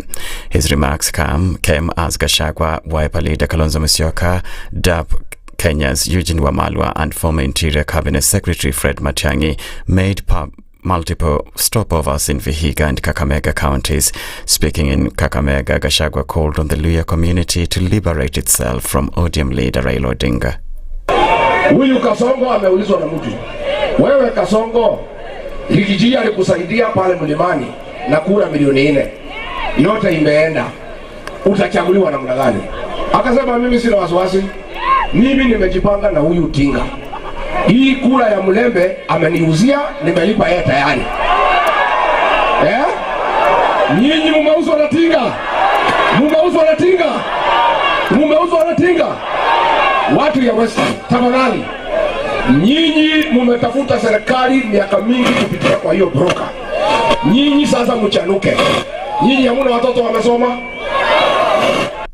Slain blogger and teacher Albert Ojwang, who was murdered while in police custody last month, will be laid to rest today at his father's homestead in Kokwanyo village, Homa Bay County. There was drama in Mawego on Thursday as Ojwang's body was ferried home as angry mourners stormed Mawego police station with his body. The mourners forcefully removed Ojwang's coffin from the limousine carrying the body and marched to the police station. 6 police officers who were at the station fled as the protesting mob approached and set buildings on fire before proceeding to Ojwang's home. Mimi ni mwanafunzi katika chuo cha Mawego National Polytechnic. Kama hivyo, Ojwang pia alikuwa jenzi kama sisi. Kwa hiyo nyumbani walimchukua saa 7 ya mchana wakati kama huu. Basi wakamrudisha nyumbani saa 7 mchana ya mchana wakati kama huu. Sisi tunasema hivi, Ojwang lazima bitishwe police station. Ojwang alichukuliwa saa 7, tunamaliza police station, aende huko police station, wamchukue tena. Tunataka justice kama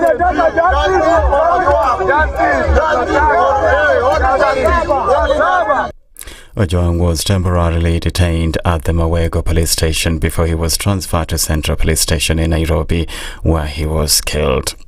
Major road closures are expected this weekend here in Nairobi to accommodate Sunday's 4th edition of the Nairobi City Marathon, with 15,000 runners expected to participate. Traffic disruptions will begin at 10 p.m. tomorrow and continue until 2 p.m. on Sunday. Travelers heading to the Jomo Kenyatta International Airport have been advised to use alternative routes as the Nairobi Expressway will be closed in both directions from 10 p.m. tomorrow until Sunday 3 p.m. The Mombasa Road crossing, the Southern Bypass and Likoni Road will also be inaccessible starting midnight to 11 a.m. Uhuru Highway will also be closed from midnight to 2 p.m. A family in Nyeri County is mourning after their 10-year-old daughter died when a perimeter wall collapsed on her on Tuesday in Mukaro area. She was playing next to the wall with her 4-year-old sister when the incident happened. According to the police, the girls were rushed to hospital where the elder one succumbed to her injuries. Her younger sister was admitted in serious condition. The mother of the children was not present at the time of the incident. Russia has become the first country to formally recognize Taliban rule, with Afghanistan's foreign minister Amir Khan Muttaqi calling it a courageous decision. He met Russia's ambassador to Afghanistan, Dmitry Zinov, in Kabul on Thursday, where the ambassador officially conveyed his government's decision to recognize the Islamic Emirate of Afghanistan. Muttaqi said it was a new phase of positive relations, mutual respect and constructive engagement, and that the shift would serve as an example to other countries. The Taliban have sought international recognition and investment since they returned to power in August 2021, despite reports of increasing violations on human rights. That's the Newswire. I'm Edwin Lisamira.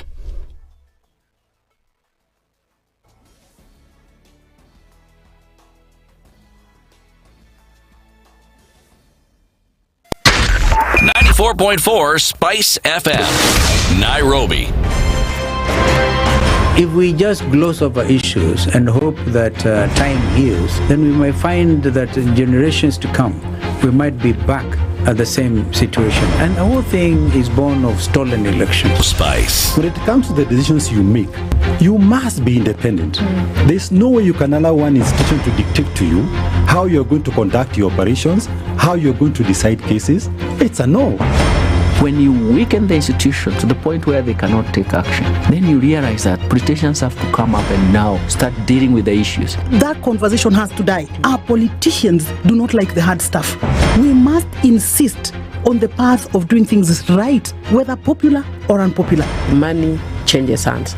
That is a fact. If you have political goodwill at the highest top, like in Rwanda, then corruption will be an issue of the past. If you don't have political goodwill at the top, we will pass laws, we will amend laws, we will continue passing laws and re-amending laws, and nothing will happen. This is the Situation Room, the only way to start your day. Traffic.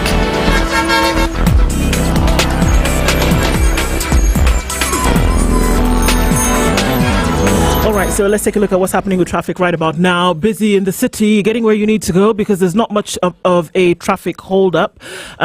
Just we're looking at some traffic that is still on the Thika Superhighway as you come in through from Survey. All right, and other parts of the city, not looking too bad. Jogo Road is busy getting onto Landis and then Haile Selassie. It is also a little bit busy on Outer Ring, in and outbound as you come through towards that junction going towards Embakasi. And then Mombasa Road, where we had seen traffic then piling up as you get onto Huru Highway, busy as well. So we're keeping all of this in stride. We'll talk, we'll keep things moving. SpiceFM KE on X, hashtag The Situation Room.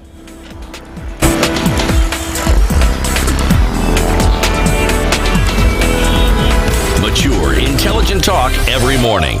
Spice up yourself.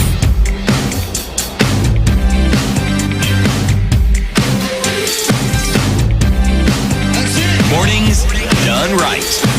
94.4. It's 9 minutes after 9 o'clock. It's Friday and getting into a final conversation for the morning and indeed our final conversation for the week. This is a situation room, and one thing that we want to make sure that we always do is that we have conversations across the spectrum and that we look at things which are important to talk about, taking the beat of the nation, taking the beat of the region, taking the beat of the world, and we have those conversations.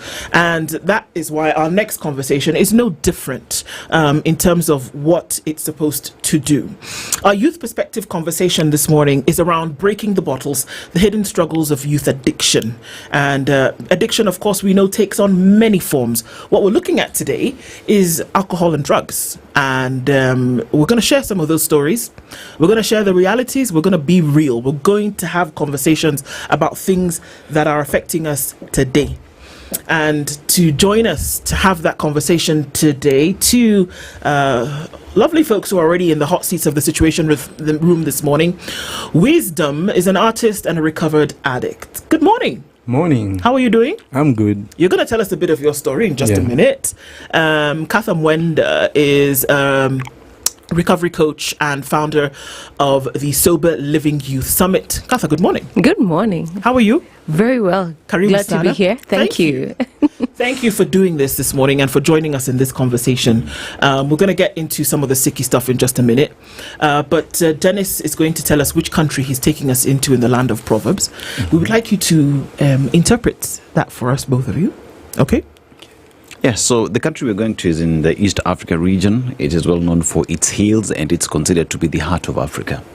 The country had its former capital as Bujumbura, but they moved it in 2019 to Gitega. So it has two major communities within it, the ethnic balances in the country, which is the Hutus and the Tutsis, just like the neighbors Rwanda. And they've given us this proverb that haste brings waste. Haste brings waste. Ladies, go first. Wow. That is Burundi. Mm-hmm. Haste brings waste. I'd say haraka haraka haina baraka. Mm-hmm. In English, steady, be steady and sure. Slow and sure. Mm-hmm. Yeah, that's what I can say. Yeah, both haraka haraka haina baraka. How would you interpret that wisdom? I think maybe too much of everything is poisonous. Yeah. Wow. Yeah. Mm-hmm. Mm-hmm. Sorry. Yeah, like when it's too much, it brings problems. Nice. Yeah. That's true. Remember the interpretation of this proverb.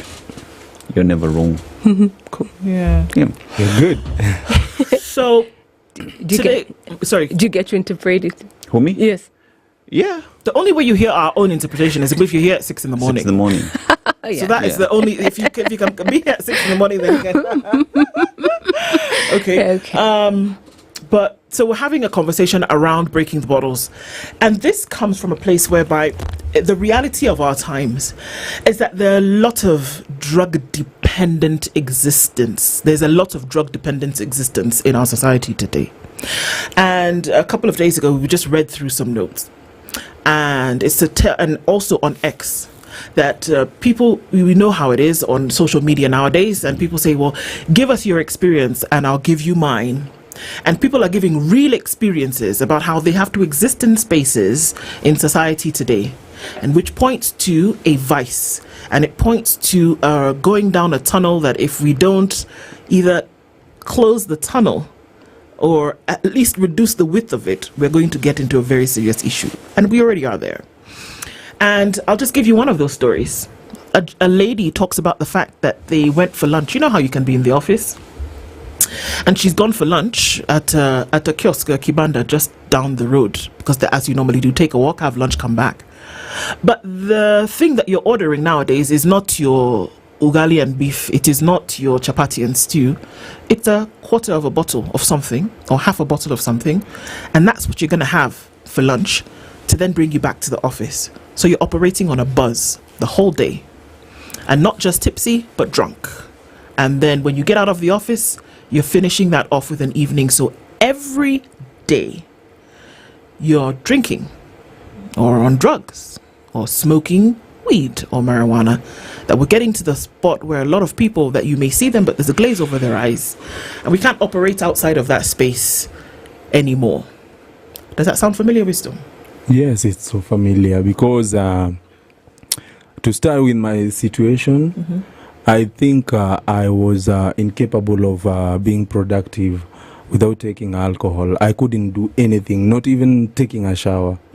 I had to re-energize myself. I was feeling so weak every morning, and even picking up calls. You don't feel like picking up calls. You don't feel like talking to anyone until you take something to unlock the system. You know, now you're hyped up. You want to know how everyone woke up. You want to know how your day is gonna end and stuff, and how you're gonna hustle. That's so kutoa lock is a thing. Kutoa lock, yani mi nilikuwa, if sijatoa lock, nilikuwa na shake. I was shaking, anxiety, kukuwa unsettled, a lot of sweating, heavy sweating, you know. How did it start? And it started as, I think it started as fun. The first days it was fun. Though from the word go, I was taking alcohol just to forget some few things. Because in 2019 is when I started taking alcohol. And that's the year when I lost my the mother to my daughter. And we were not married, but we were co-parenting, and we were really close. We were very close. And losing her, I think, really affected me. And I started taking alcohol secretly because I could not hold to the fact that she's gone now. And now I started taking alcohol. And I think it was still the same year that Bahati and introduced me as his official manager, and that's when I quit music and started managing Bahati and Diana as brands. And now he had crossed over to secular industry, and now I was coming out as his manager, and people have known me as a gospel artist. I'm now in a new world. I'm managing 2 brands which are now going secular world. So there was a lot of exposure in terms of partying, you know, going to places, different places because of events and stuff. So all this time I thought nakunywa tu maybe ni sawa vitu and just to be okay. And so many people around me were celebrating now that for all those many years I've not taken alcohol, now I've joined them. But later I came to realize that mine was not regular drinking, because now I would maybe tunaweza jibamba, we would have fun, all of us, like until 3 a.m. Then the following day, I'm calling everyone when I've woken up like 1 p.m. and everyone is at his or her workplace. People are moving on with their things. But me, I'm sick, man. I'm like, I cannot do anything. I'm vomiting. I'm not eating. I'm so weak. And now the only thing that can save me from this bad feeling ni kutoa lock. To drink again. Siku inaendelea. Yeah. So, Nkatha, these are many stories that are happening in the society on a daily basis. Yes. People don't talk about them. There is also the fear of, if I come out, the stereotype that comes along with the position that Wisdom found himself in. And one asks the question, how does someone start looking for a solution or an end to that? Yes, well, that's a good question. When it comes to substance use disorders, when it comes to mental health disorders, there's a lot of shame. And there's, mostly because society perceives it as a moral failing. So just to go back before you come out and seek for help, we need to understand addiction is a chronic, it's a brain disease, and it's relapsing in nature, whereby you started using the alcohol or the substance by experimenting. That's the initial use. Then you start using it regularly, not knowing that all these substances have dependence-producing properties. So something that you used to take in less quantities, then your body increases tolerance, then you become dependent. So like Wisdom was saying, he had gotten to a point where he cannot live without the drink. So the first thing he does in the morning is to reach out or kutoa lock. And that's happening in many people are experiencing it. So number one, realizing it is a disease. People don't look down upon diabetes. They don't do the same for high blood pressure. So the first thing is accepting you have a problem. If the first thing you have to do is to reach out for a drink or you have the shakes, you have a problem. You need to seek medical attention. You can there are many rehabilitation centers. There are many recovery coaches online, even if you were to Google. But it is to accept I have a problem. Addiction is a disease whereby it has caused you all detriment, but you still continue using. That's the first sign. It is interfering with your job, but you're still drinking. You've had a car accident under the influence. Yes, you're okay today, and the next thing tomorrow you're in the bar because the brain has been corrupted, the reward system, by these particular substances. So reaching for help is as easy as going into the internet or looking up this condition, addiction or substance use disorder, and getting the help that you would need.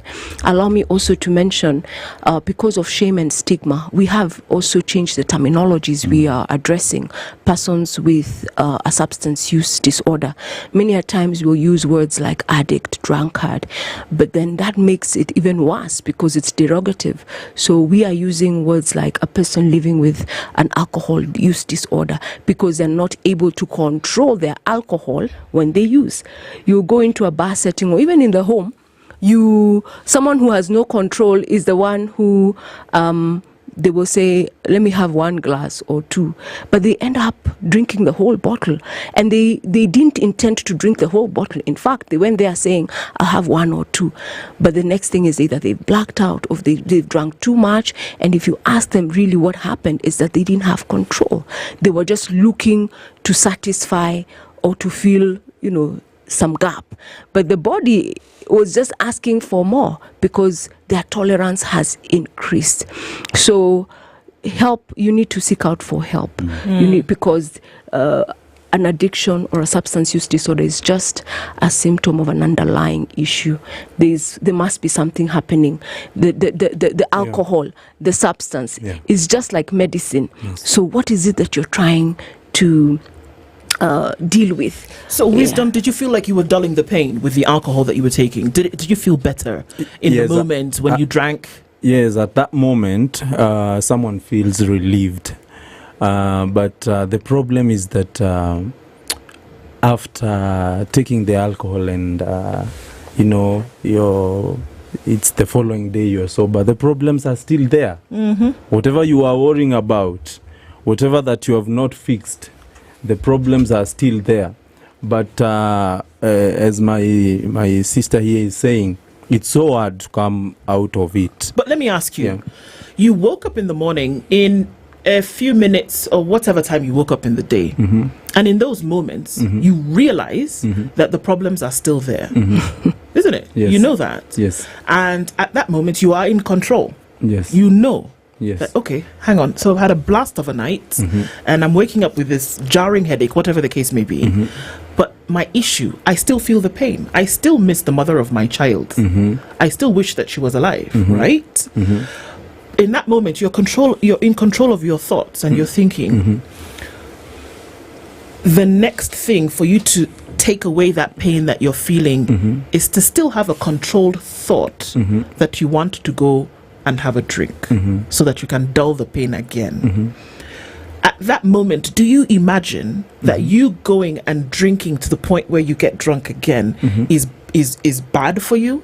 Do you think that? You see, like in my case, I had so many underlying issues. It was not just the death of my baby mama, you know. I had a lot of issues to do with brokenness. I didn't have money, you know.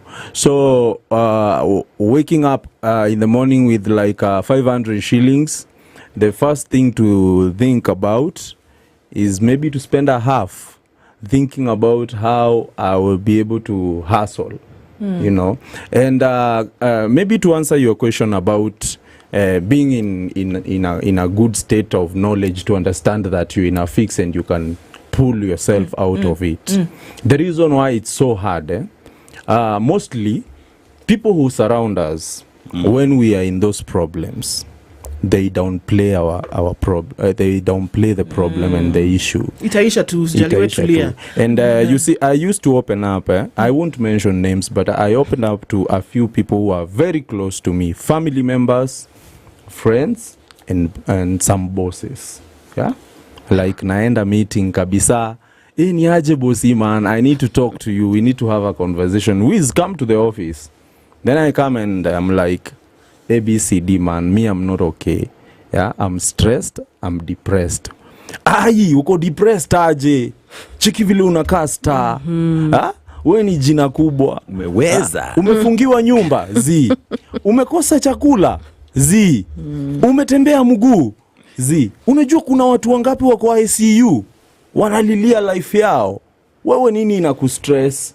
Wewe acha jokes bana, mwanaume ni kujikaza. Yeah. And those were like 4 cases. Nilienda kwa watu tofauti kabisa. Mmoja ni family member kabisa. Wa pili ni best friend, my best friend that time. Watatu ni my girlfriend. Yeah. Waine ni my pastor. And my pastor chenye alifanya, na shukuru ni sawa, aliniombea tu. Yeah. Aliniombea tu, but nilimwambia ukweli, nikamwambia I'm in a problem yenye I don't know how I can come out of it. And I'm 100% sure if these people that I had gone to talk to, because now that's the moment you are talking about, you're in a realization, see, a moment that you can pull yourself out of this, but you can't alone.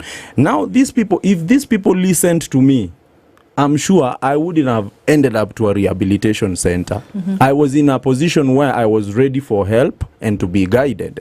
And this is the case to many people who are listening and watching us. They have family members, loved ones or friends who are going through this thing. But sasa unapata msee anauchukuliwa, ule anaibisha familia, ule ni mlevi. We are having a family function, it's in the morning, you're already drunk. Ebu ficheni huyu na uko. You know? And our say sasa wamefika mahali, they love each other.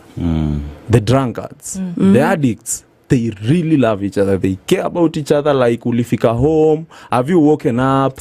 Mi ndo natoa lock sahi. Oh, hauna ya kutoa lock? Mi niko na ya ite bob kam nikugawie. So you know, because they share the same problems, and when they sit down, they are all neglected by their families. So how did that setting exactly, where you find yourself among fellow individuals who are suffering from the same problem, and since you find solace in each other, then that becomes your point of refuge? This is where it really triggered my addiction now, because now you see I'm hanging out with some guys ambao in real sense ya ukweli nikiwa in my best form huwezi nipata nao. Yeah. And I'm a public figure and people know me, and these are my fans. And now every time we are having a conversation with them, they are celebrating me. I'm in my rock bottom, but I'm their star. because tunaweza ingia YouTube kwa local, tuweke wimbo ya Wisdom na Bahati, tuweke Wisdom na Janet Otieno, tuweke Wisdom akipewa sijui award gani na Uhuru Kenyatta, you know. And I say they used to make me feel I'm still okay. Yeah? Aya, kuna mwingine hapa amefutwa job kwa sababu ya ulevi. And you guys, sisi tuko hapo tunamcomfort. Tunaombea cheki. If your wife would have understood your problem, yeye ndio anakupea stress yote na akusaidie aunge futwa job. So these guys wanapeana hope na wanapeana kuchochana. But is it false? And wacha nikuambie kama haujui, hata sasa ukataka usaidizi, me am a born again Christian, I'm a gospel minister, but I'm telling you the truth. Ukipata shida saa hii, ukitaka usaidiwe mbio, usikimbie kwa church, enda kwa bar. Oh my. Okay, that stopped me in my tracks because I wasn't. What do you mean? Because first of all, I'm asking this hope that you're being given by your friends. How I say is it real? Is it real? How I say was roho safi? How I say was wanapendana? How I say wanajaliana? Na sina pombe tu. Even na stories zao. The only bad thing about hiyo kupendana na hiyo unity ni jume unite muendelee kusink kwa addiction yenyu. Yet kwa table next kuna wasi wengine sasa ndio wametokea job wanakunywa jioni na ni Friday. Hata kunywa jioni Friday, Saturday. Hata kunywa tena until weekend. But kuna nyinyi sasa wa kila siku mkijazana nguvu. This is the real stuff, isn't it? Yes. It's the real reality of the day. Yes. And if you want to graduate that just a little bit, just looking at the comments that folks are, and this is the thing, that this draws out a lot of realities for people. Someone talking about her boss being a functional alcoholic. And I know we are changing the terms, but okay, for the purposes of this conversation, you'll have to allow me in Canada. It's fine. Somebody lost family members, husband and wife, to liver cirrhosis that they had drank for so long that nobody even knew that this was a problem because you keep it covered. Somebody talking about her boss being drunk at 9 a.m. every day and through the day, but somehow managed to function. And this is what we're talking about, because who's working right now? It's the younger population that's working, and these are bosses between the ages of 25 and 50 who are drunk every day. We're depending on this thing to be able to function. How bad is it? Before we come back to how you ended up in rehab, how bad is it? It's really it's a big challenge. The NACADA, which is the authority that deals with alcohol and substance abuse, the government body, recently released a status report, and they are saying the youth are drinking and in large numbers. Over 60% of university students are binging, and that's, you sit and have 5+ drinks at a sitting. We are talking about drinking under the influence. And why are we so surprised when we are in a country that has normalized drinking? Every other billboard on the highways, these are just some factors that are propelling or making people even use more and not see the seriousness of the liver cirrhosis or the health complications that alcohol or the drugs will present, So there's the advertising, there's the aggressive marketing online, there's use of influencers to be able to push a brand. And just last year, if not 2 years ago, there was a young man, and may his soul rest in peace. He was an artist, he was an actor, talented, and everyone spoke that he could have been having a substance use disorder, but he was a brand ambassador of a big brand. So just like Wisdom is saying, you will attract a kind of crowd when you are dependent, almost hitting rock bottom, because by that time, even the normal people who would hang out around you, you're running away from them because they are the sound of reason. And it happens because how can I admit that a drink has cost me a job, the drink has cost me a career? So those are the realities. And when we look also at the age of 15 to 25, they are the most affected. But there's good news that just recently, as recent as last week, which was June, Cabinet passed a policy which NACADA ought to implement with other stakeholders to ensure there is more awareness, public awareness. Many people don't know about the liver cirrhosis, and even if they know, they don't play it. So public awareness is very important. Support groups. Like I said, in my organization, we are working in the community and we are banking on self-help groups, because at times rehabilitation costs can be on the higher side, but we are encouraging people to seek treatment, go into rehab. Just like you would prioritize treatment for cancer, prioritize for this mental health condition. Many people are rubbishing it off because they're thinking, you're the one who brought it to yourself because you drank. But then that is the consequence of drug use over a long period of time, or when you're predisposed, because it could be also genetic. There's so many factors that can lead. So it is to take responsibility. I'd urge government bodies, even the corporate and different persons, to put a kitty aside for prevention. Prevention is always better than cure, and it is possible. I sit in a committee, in the executive committee of a global organization called ISAP, the International Society of Substance Use Prevention Professionals, and we are able to educate through different curriculums. There's a universal prevention curricula, there's a universal treatment, and there's a universal recovery, in that order, because prevention is better. But if you're not able to prevent and you've been exposed to the substance use disorders, then seek for treatment. There's inpatient and outpatient. And what happens when you're out of rehab? There's the recovery. When I say I'm a recovery coach, it's because I'm 8 years, about 7 months sober, because at one point in my life, the car knew its way home, because addiction or substance, the brain reward system is corrupted. So even the decisions that you make, the thoughts that you have are not like normal people. So it is alarming. People are working in offices functional. People are in offices drunk. In fact, some offices, they do have bars, because they say if you have a little here, your creative beat or your production will be better, not thinking about the consequences. So it would be to push for more education, more awareness, have conversations like this that are so uncomfortable to have, because there's someone who's listening to this, driving to work, and they probably have towed lock.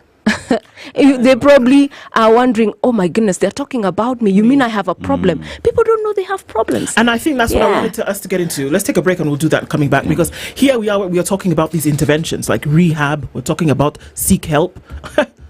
Most people don't realize that they need help. That why should I have had a conversation on a Wednesday afternoon at 10:30 with somebody who's already had 2 shots, and that time there's a glaze over her eyes? Why should that be the norm? But according to them, I'm just coping, I'm getting along. So how do we start to say that before you're drunk crazy and somebody has to carry you and put you in rehab, can we start to see how then we can help? We'll talk about that when we come back from this break.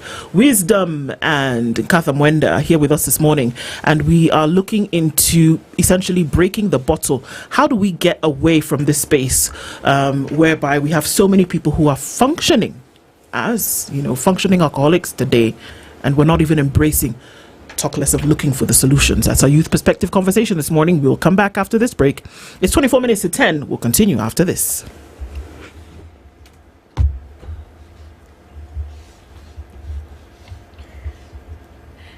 This is the Situation Room, the only way to start your day.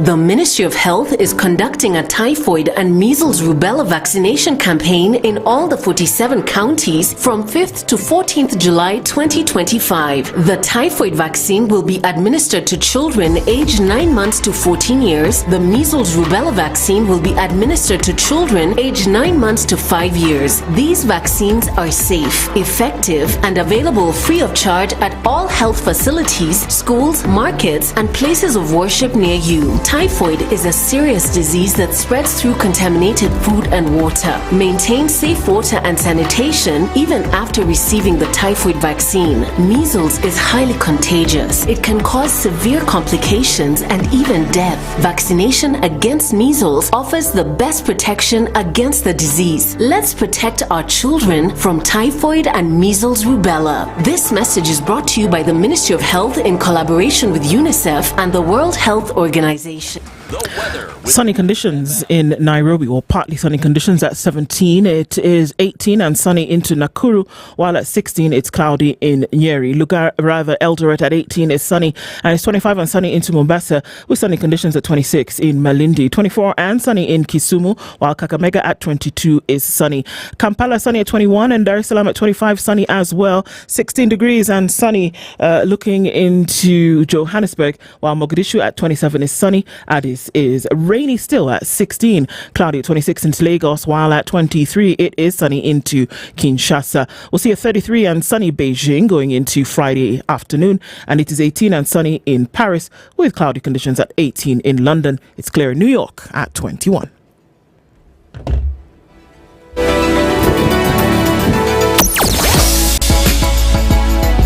Sugar and spice and everything nice. SpiceFM. Spice up your life. Traffic. We're coming out of traffic. I haven't been done too bad for a Friday morning. Some traffic still coming in from Kasarani, coming in from Clay City through towards Kasarani, so that's busy there. Some traffic still on Outer Ring and finding its way through towards the Thika Superhighway, so that's still bumper to bumper. But then you'll get towards the Pangani underpass with no problem, and then you find a smidgen of traffic as you're trying to get into the city. It's busy on Landis getting towards Kamkunji at that roundabout, but most parts of the city are doing okay. Outer Ring still has some traffic as you're trying to get to North Airport Road, but apart from that, I think we'll do okay. We'll talk through the morning. SpiceFM, KE on X. Hashtag the Situation Room. Mature, intelligent talk every morning. Spice up yourself.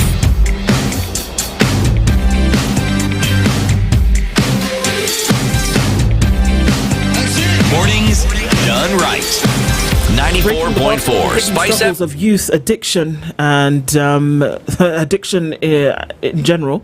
Wisdom is a recovered addict and artist, and Nkatha Mwenda, recovery coach and founder of Sober Living Youth Summit. So, looking at just the comments that are coming in, and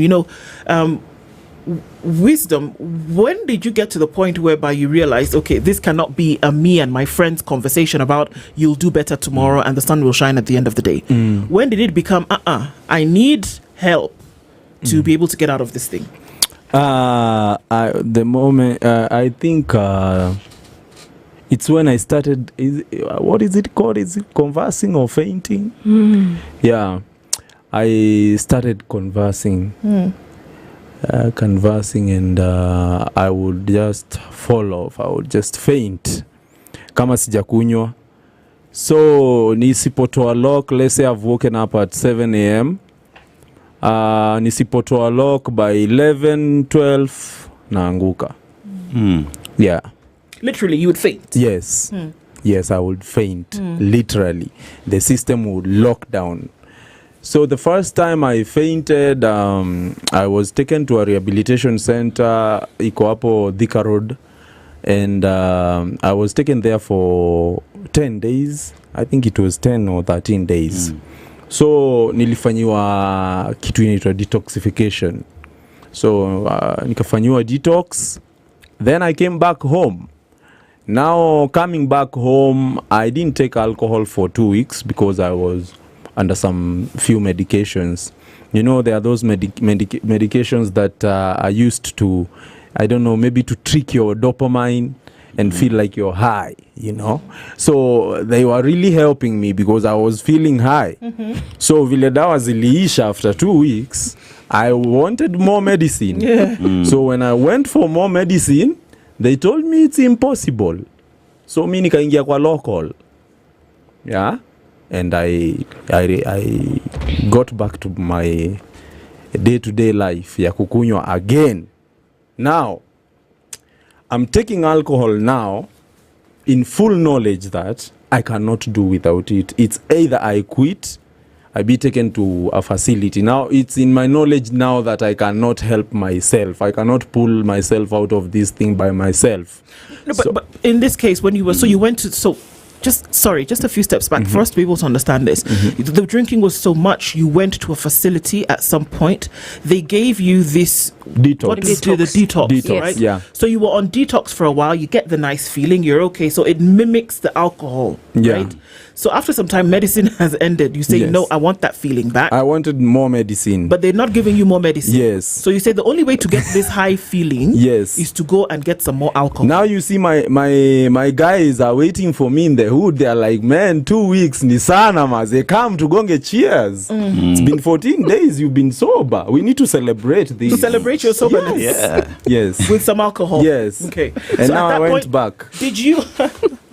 Did you feel that it was actually celebrating your soberness? Yes. You actually did? Yes, because I couldn't believe that it's been 2 weeks. It doesn't matter what has been making me maybe survive without alcohol, but it was like history, because I remember like 2022 I took alcohol from 1st January to 31st December. Every day. Without skipping. So now skipping for like 2 weeks, it was worth a big celebration in the local. Where were you getting the money to drink like this? The money to drink was my savings, and zilifika mahali zikakalas. Sorry? Got depleted. Yeah, Just and pia I had some loans that sikuwa nimemaliza kulipa. So I was auctioned, and these auctioneers were so kienyeji. Sikuwaelewa. They just came and they took even my clothes bana. So maze, I was in Nairobi, nowhere to sleep, no clothes to change, nowhere to run to. So I went to my sister's place in Komarok, and she had to take me in because, at the end of the day, I've come to realize family is the last resort. Resort. And she took me in. And when she took me in, I was so lucky. She took me in, and in 2 weeks, I got a job. Yeah? A good paying job. I was being paid like 30 G's a day. Yes. And now I'm an addict. Oh my. I'm being paid 30 G's a day. Yeah. So here's a... Sorry.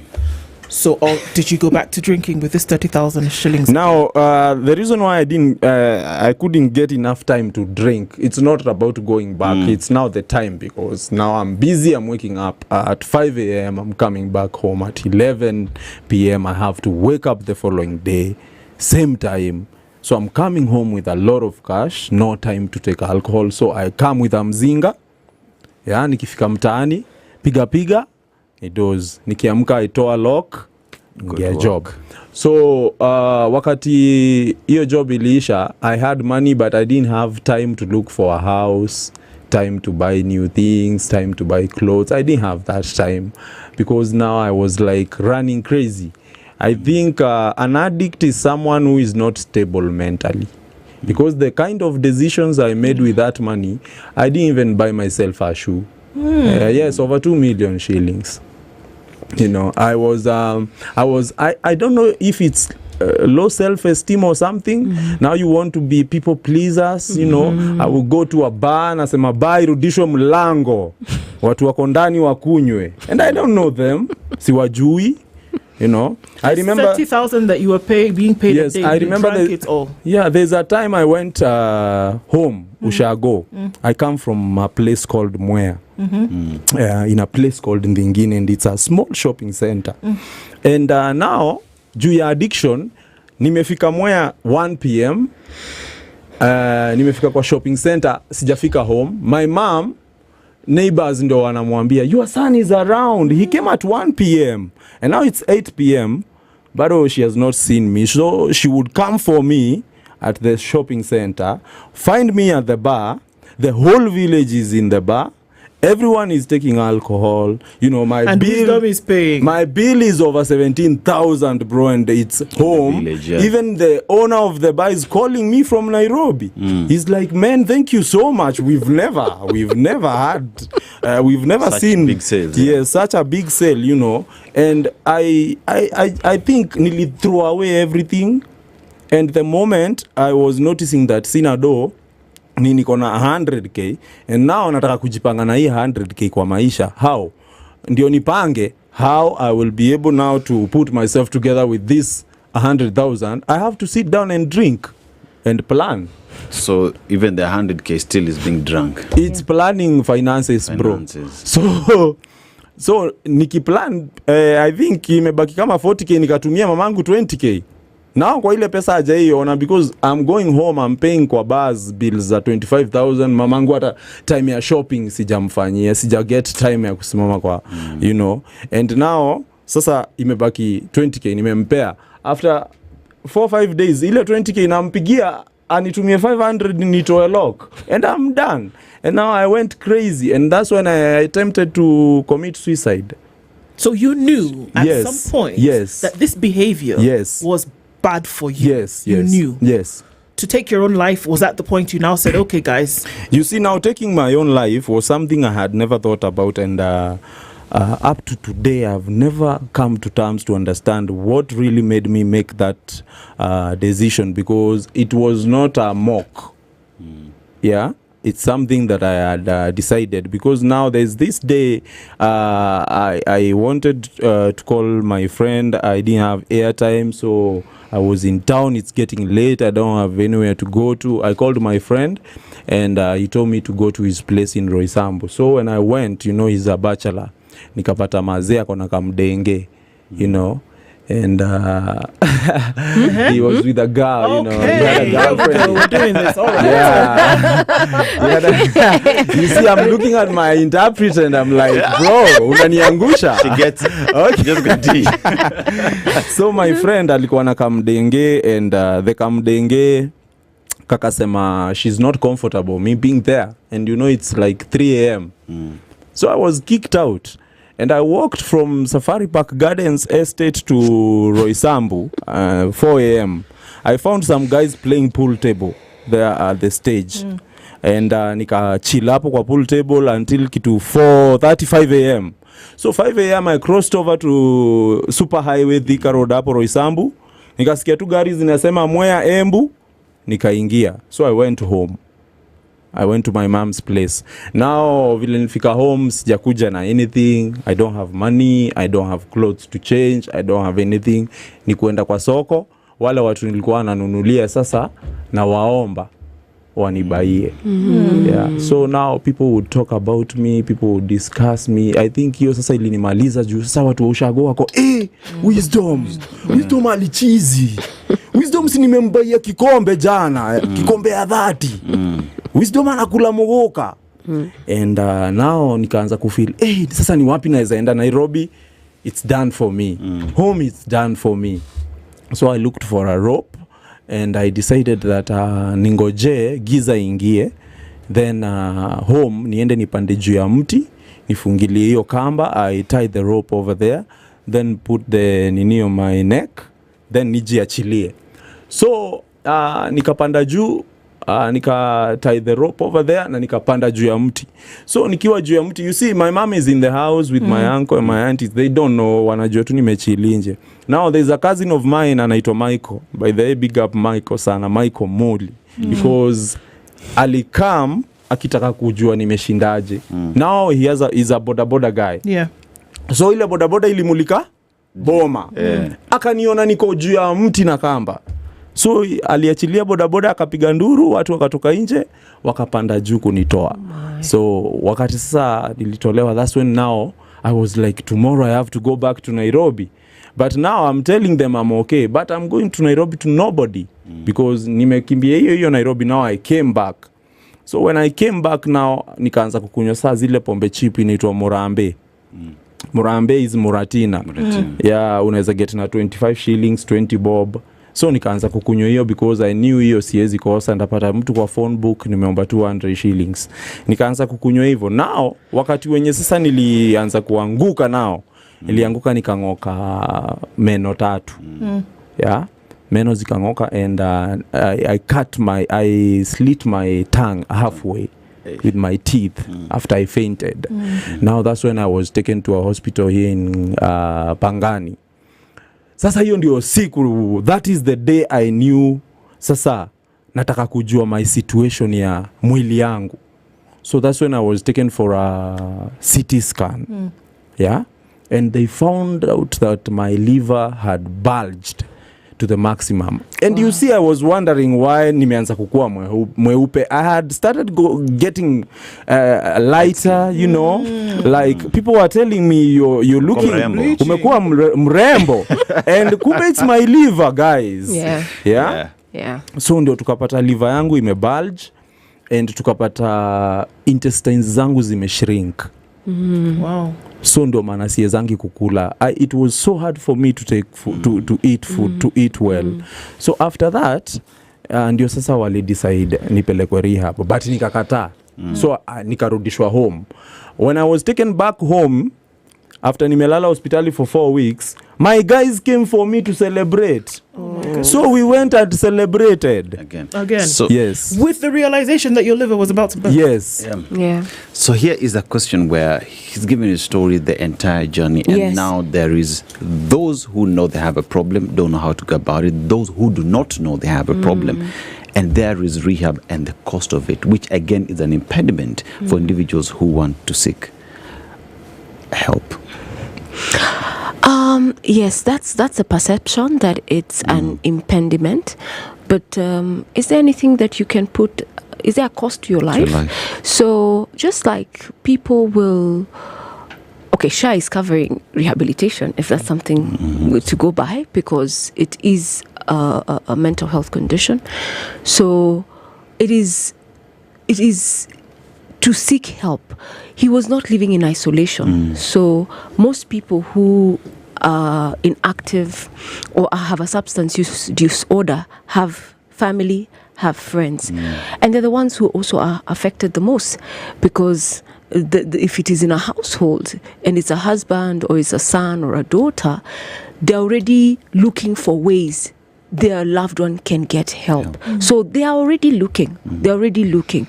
So you should not look at the cost as something that should limit you taking your loved ones for help. And there are many facilities.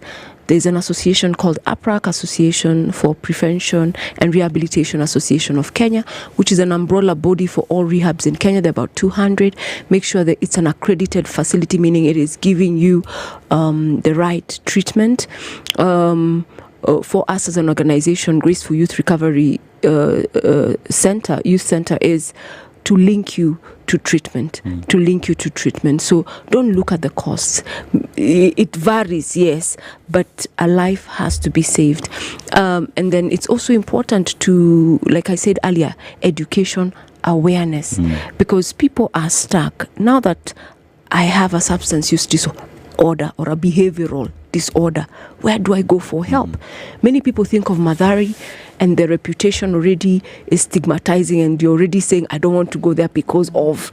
So there's a lot of work to be done, but it is to urge anyone who's listening today and anyone who comes across this conversation, when it comes to substance use disorders, it is a disease.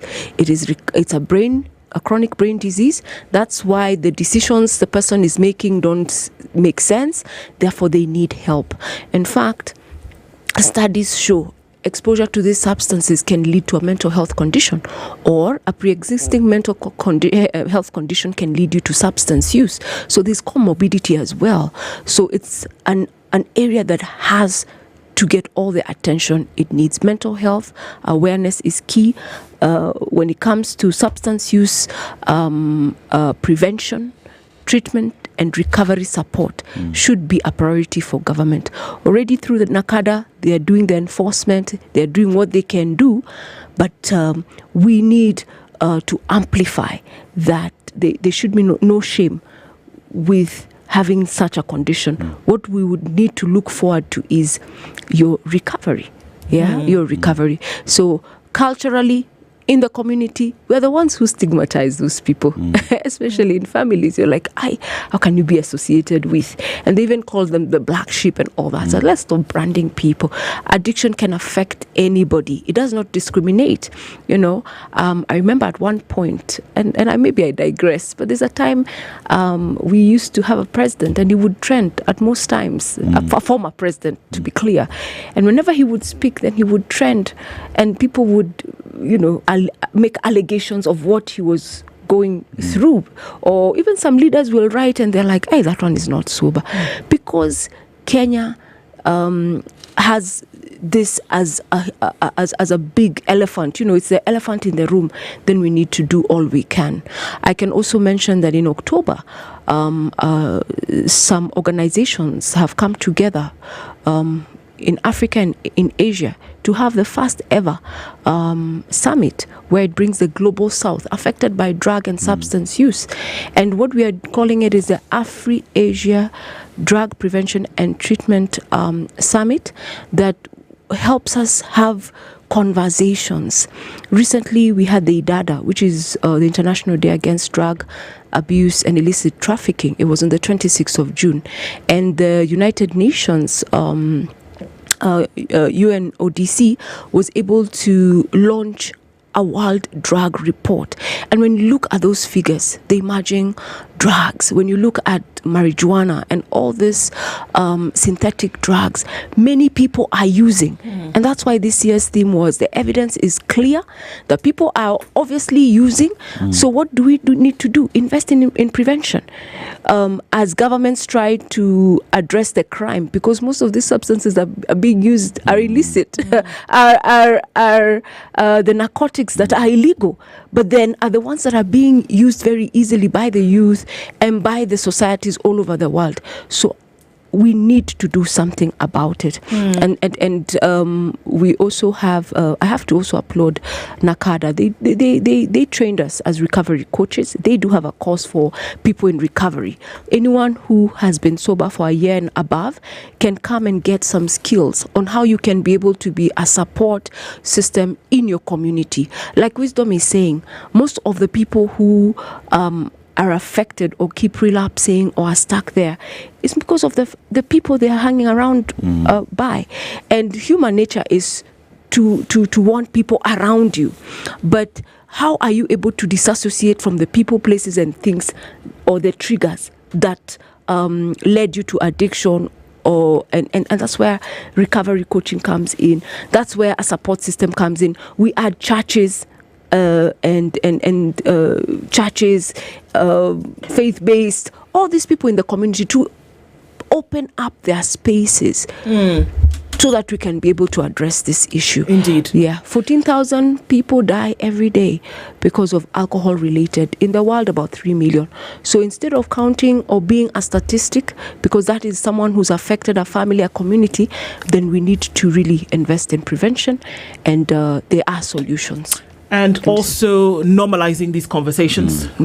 Wisdom, thank you for making it normal to talk about these things, because we're looking for help for the future. We're looking for help for people. And thank you, Nkatha, also for then being able to point the direction in which folks can find help. So I often say we talk about these things not so that you can share your experience, but that somebody who hears it can also get the help that they need. To normalize these conversations is why we talk. So thank you both for being here and winding up the conversations on the Situation Room this week. Thank you for being here through it. We'll talk again on Monday, God willing, at 6 a.m. Have a wonderful weekend. It's 10:01.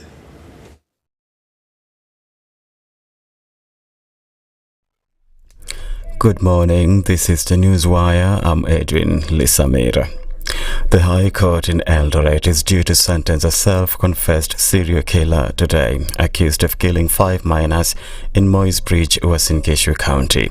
Evans Juma Wanjala was found guilty of murdering the minors aged between 10 and 15 years. Wanjala confessed to killing a 10-year-old girl, Stacy Nabiso, 6 years ago. During the murder trial, the court heard that DNA analysis showed that samples collected from the minors' clothes matched with those taken from Wanjala. While delivering the guilty verdict, Justice Ruben Nyakundi directed that Wanjala be held at Eldoret GK Remand Prison pending his sentencing. ODM party leaders have dismissed claims that President William Ruto is sidelining the rest of the country in terms of development following the signing of a political cooperation agreement with ODM in March. Speaking on the final day of the Devolution Sensitization Week at Onundo Stadium in Homa Bay County, the county boss Gladys Wanga said Nyanza residents have a right to development. And we know, and we have seen, maybe the biggest problem of some of these people is not even President Ruto. Their bigger problem is that the ODM party, particularly our community, have been included in the government. That we have projects coming here. Gachagua says it without blinking. That instead of Ruto taking projects elsewhere, he is taking projects to Nyanza, and that is why we want to say categorically that this Nyanza and Raila strongholds in the coast, Raila strongholds in Western, in Turukana, in Samburu, and everywhere in this country are part and parcel of Kenya and entitled to development like every other part of this country. In Bungoma County, more than 3,000 women running small businesses in Webuye East constituency have benefited from cash donations from